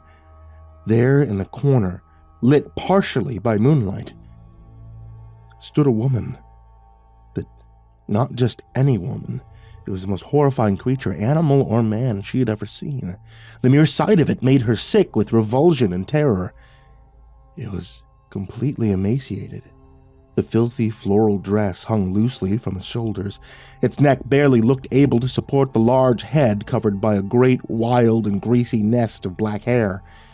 Strands shot in rays all around its skeletal face. Its wide, pale eyes, hid back in two caves within the skull, looked drugged, frantic, desperate, and even a bit mirthful.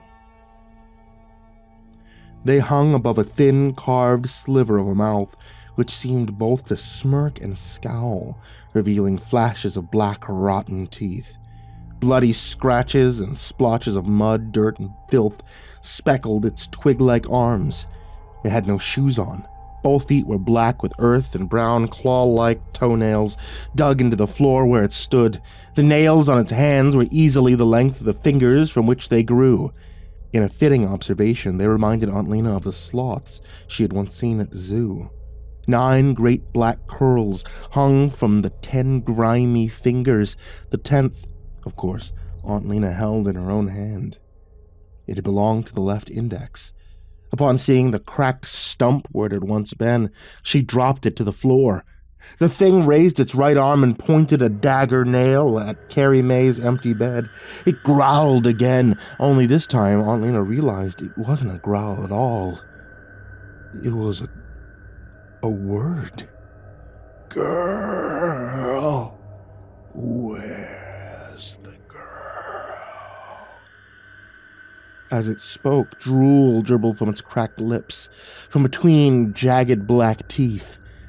Strings of it glistened in the moonlight and pooled onto the ends of its massive toenails. Some of it hung from the dark, slender chin before stringing down onto the front of its dress.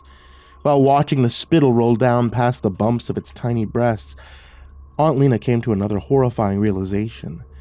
She had seen that pattern before. Purple flower, yellow flower, purple flower, yellow flower. TJ Maxx back-to-school sale. Dear God, I bought that dress. That's Carrie Mae's dress. The thing lurched forward now with something clutched in its left hand. Something that had been hidden in the darkness. A sack. A giant, coarse, ancient-looking burlap sack with its wide, dark mouth gaping open, and the creature clicked forward on its gnarled toenails, the great sack hissing across the floorboards at its side. As it advanced, the mouth tightened from a bitter scowl into a wide black grin. a grin denoting an epiphany. "You'll do," it gargled, and practically giggled as it motioned with its free hand toward the open sack.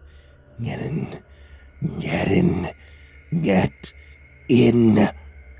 Its eyes went wide, wider than any eyes Aunt Lena had seen before, its wet black mouth open and shut in a gnashing grin as it began to make clumsy swipes at my aunt with its right hand. "You'll do. Get in," it barked, all in one garbled word. "You'll do. Get in." At this point, Aunt Lena found her vocal cords, which, up until that point, had been stifled with pure terror.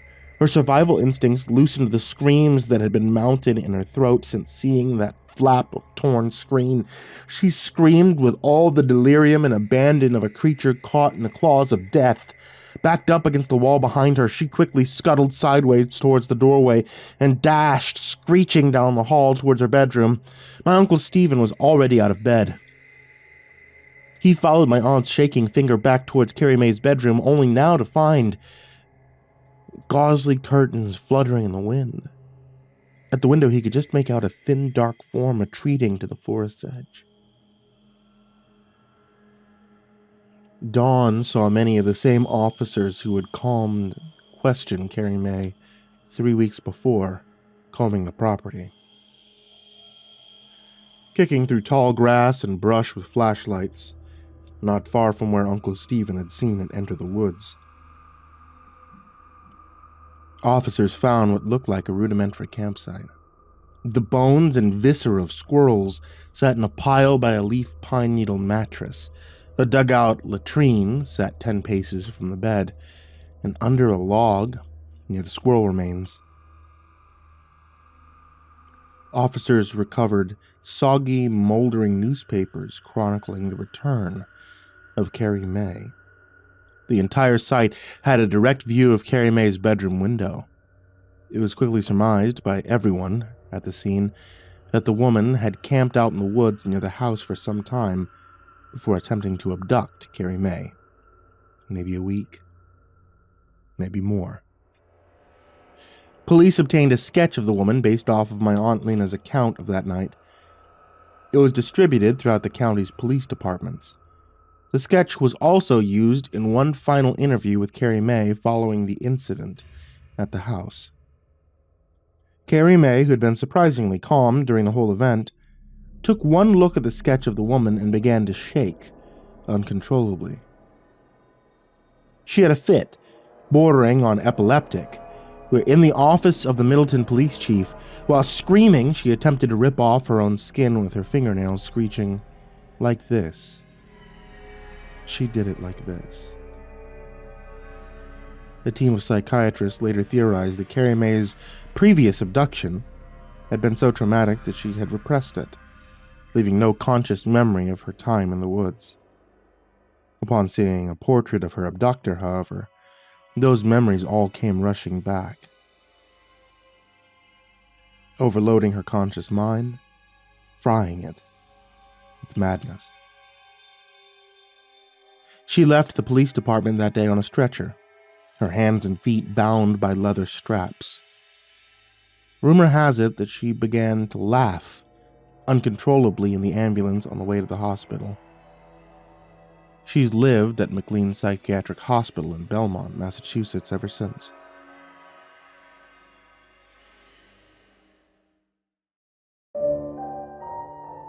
The North Shore Snatcher, as she came to be called in the local folklore, was never found.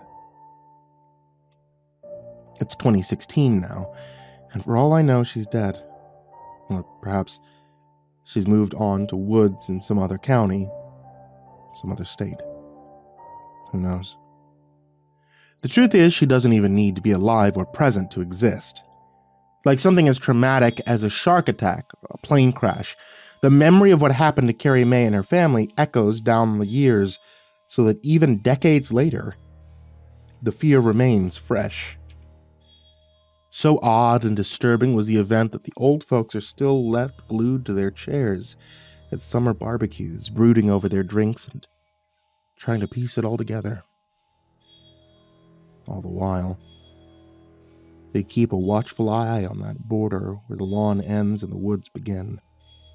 Occasionally, a young cousin will dash in amongst the trees, only to hear behind them, "Hey, get out of there!" from their parents.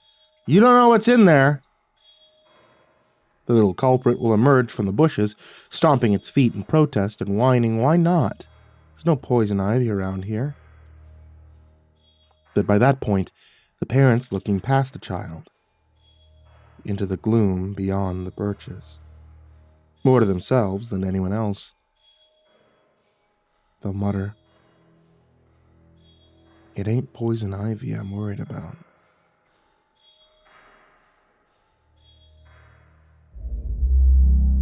There are 9 of them total.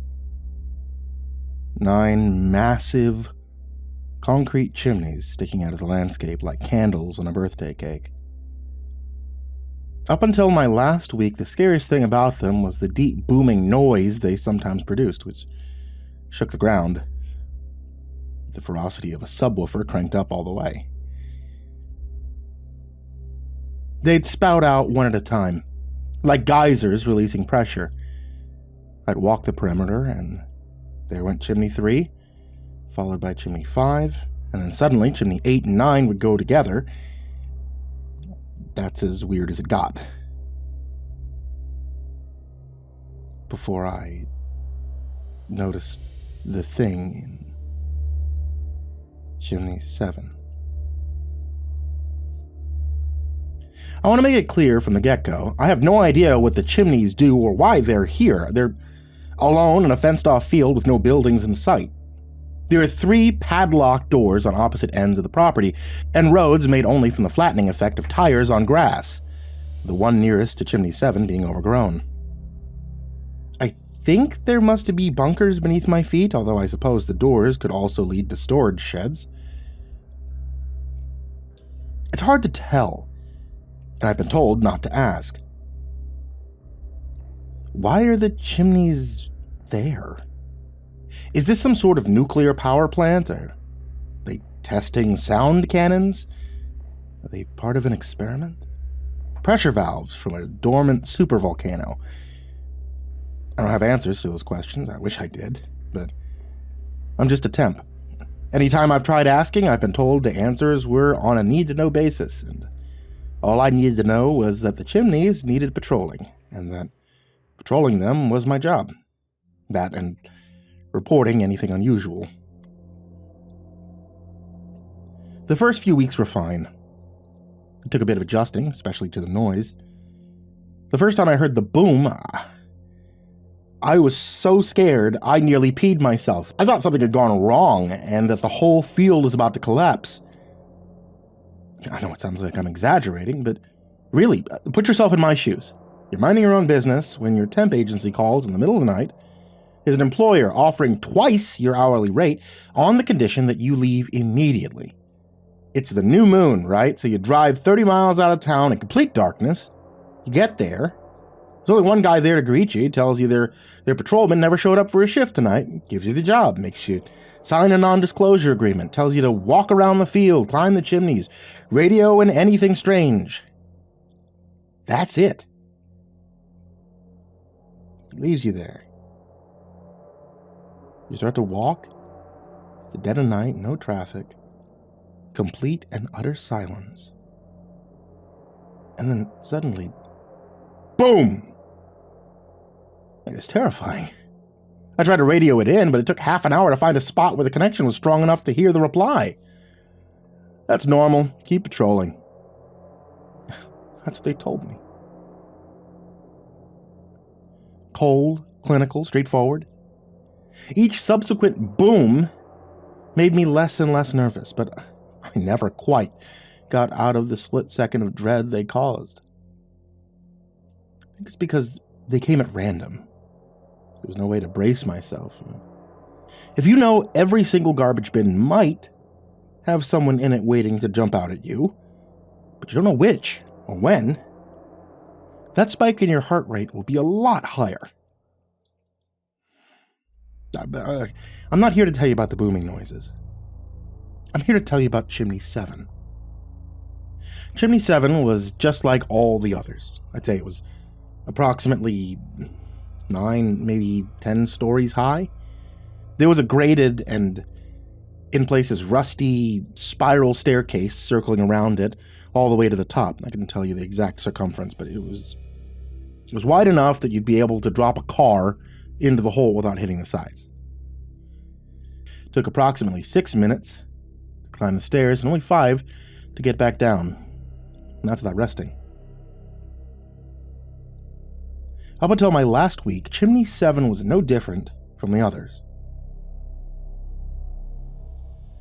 And then came the night where everything changed. It was cold enough that I could see my breath. And halfway through my shift, I'd grabbed an old baseball cap from the back of my truck to keep my head warm. Nothing special, just a green cap with Fido Dido printed on it. Yeah, I know, showing my age. Although I'd never seen smoke coming from the chimneys, despite me calling them chimneys. That evening, as I approached Chimney 7, I spotted a small wisp of smoke billowing through the air. Since it was my job to report anything unusual, I tried radioing out, but all I heard was static. Couldn't have been farther from the spot my signal normally goes through if I'd been actively trying to avoid it, so I decided that if I was going to make the effort to walk all the way back, I better make damn sure I had something to report.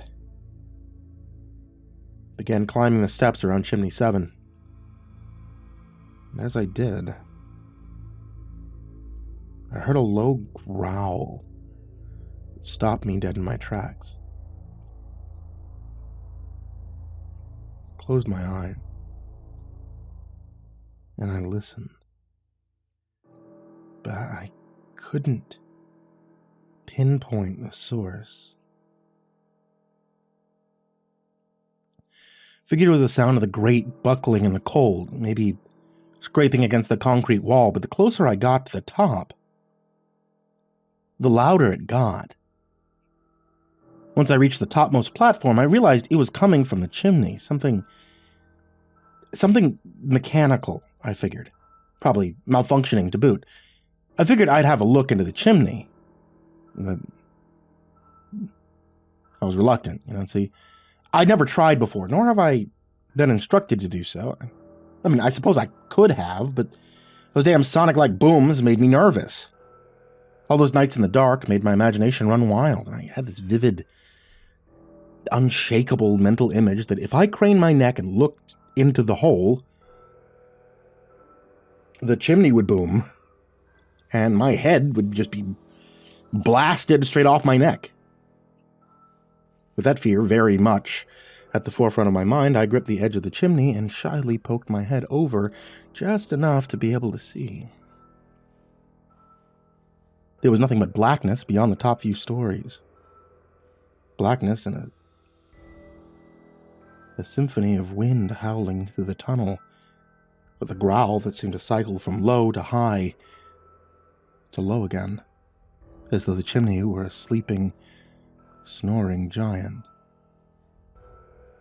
No sooner had I popped my head in did I pull it back out, and that was enough bravery for one night. I climbed down and hurried to the radio spot, giving my report. But while it did sound like the signal went through, I never got a reply.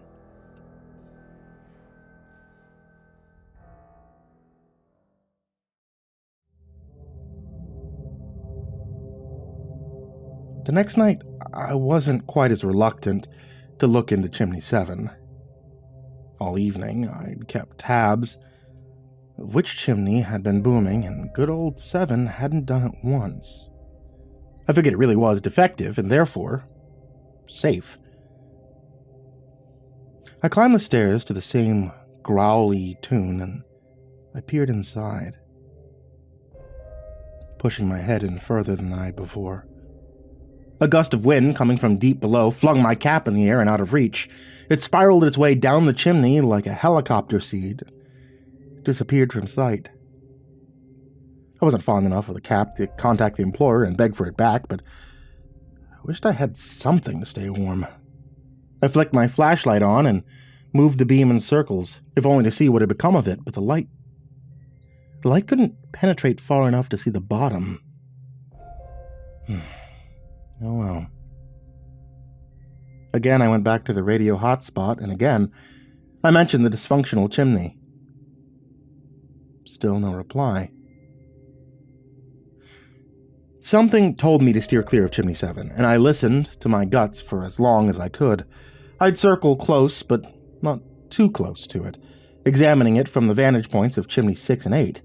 I did this for 3 nights until I received my direct deposit paycheck and felt guilty about not doing my job. Before my next shift, I bought a heavy-duty flashlight, and then I headed straight for Chimney 7. The light reached considerably farther. Down to ground level, I think, but even so, I couldn't see the bottom. What I could see, however, was that at about 3 stories down, just below where my original flashlight stopped working,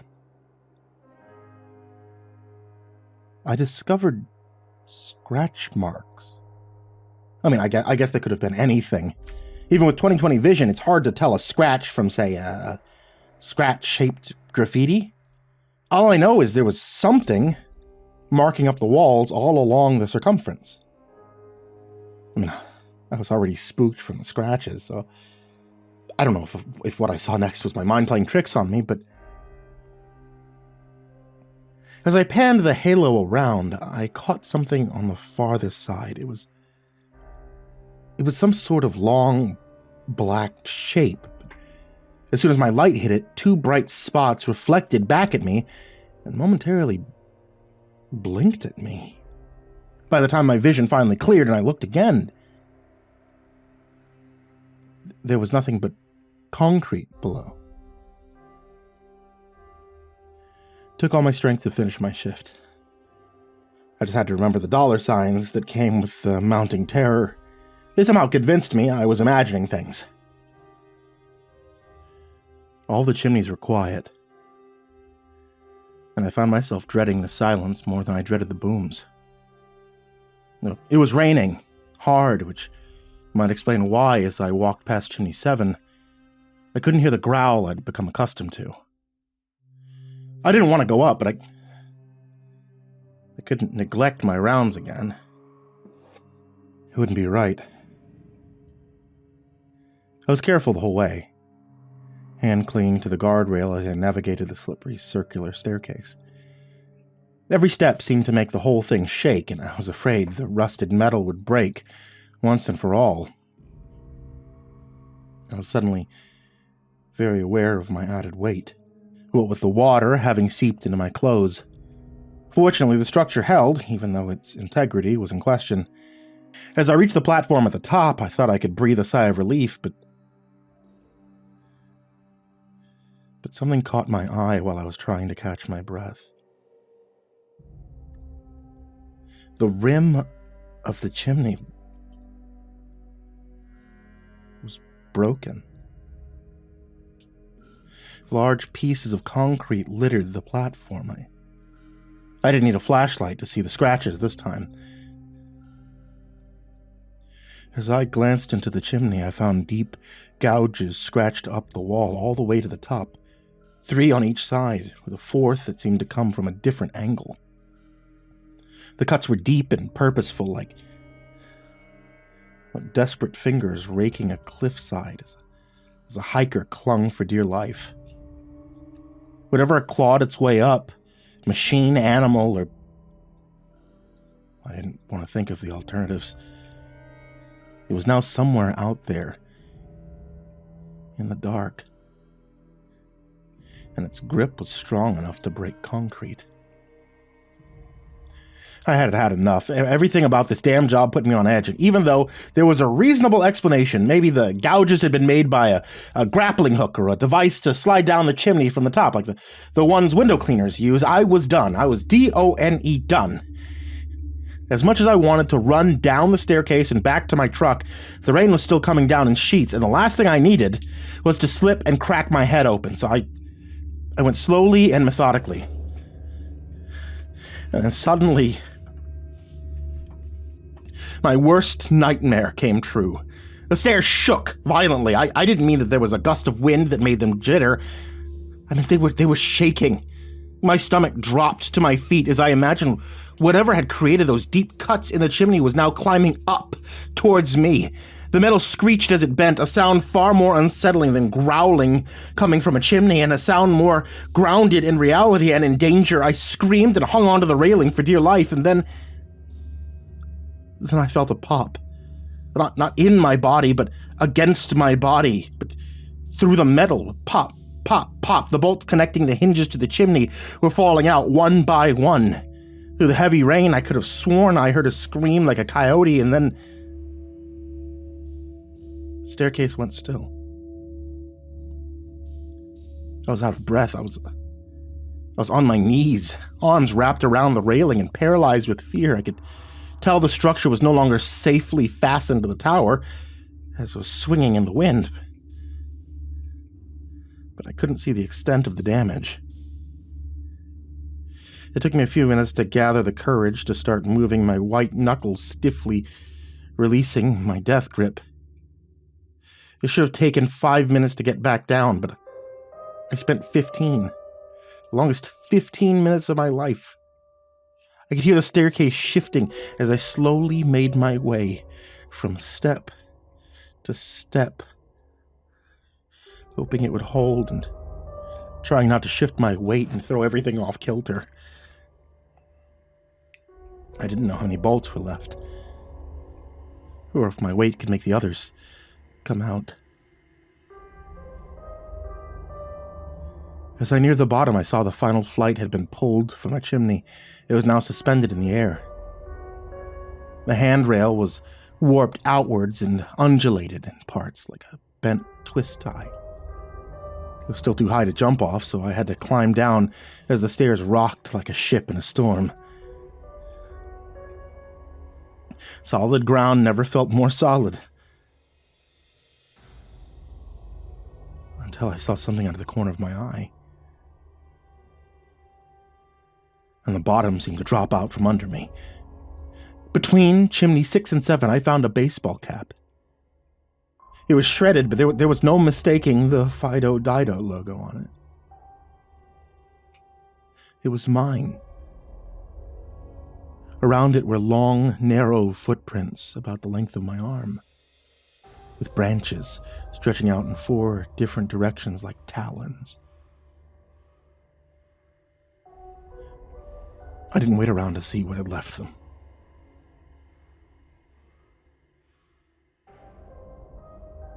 It's been 2 months since that night. I haven't gone back. I keep receiving paychecks. Like clockwork, every 2 weeks there's another direct deposit in my bank account. I don't know if it's to buy my silence, or if there's just no one left to take me off the payroll.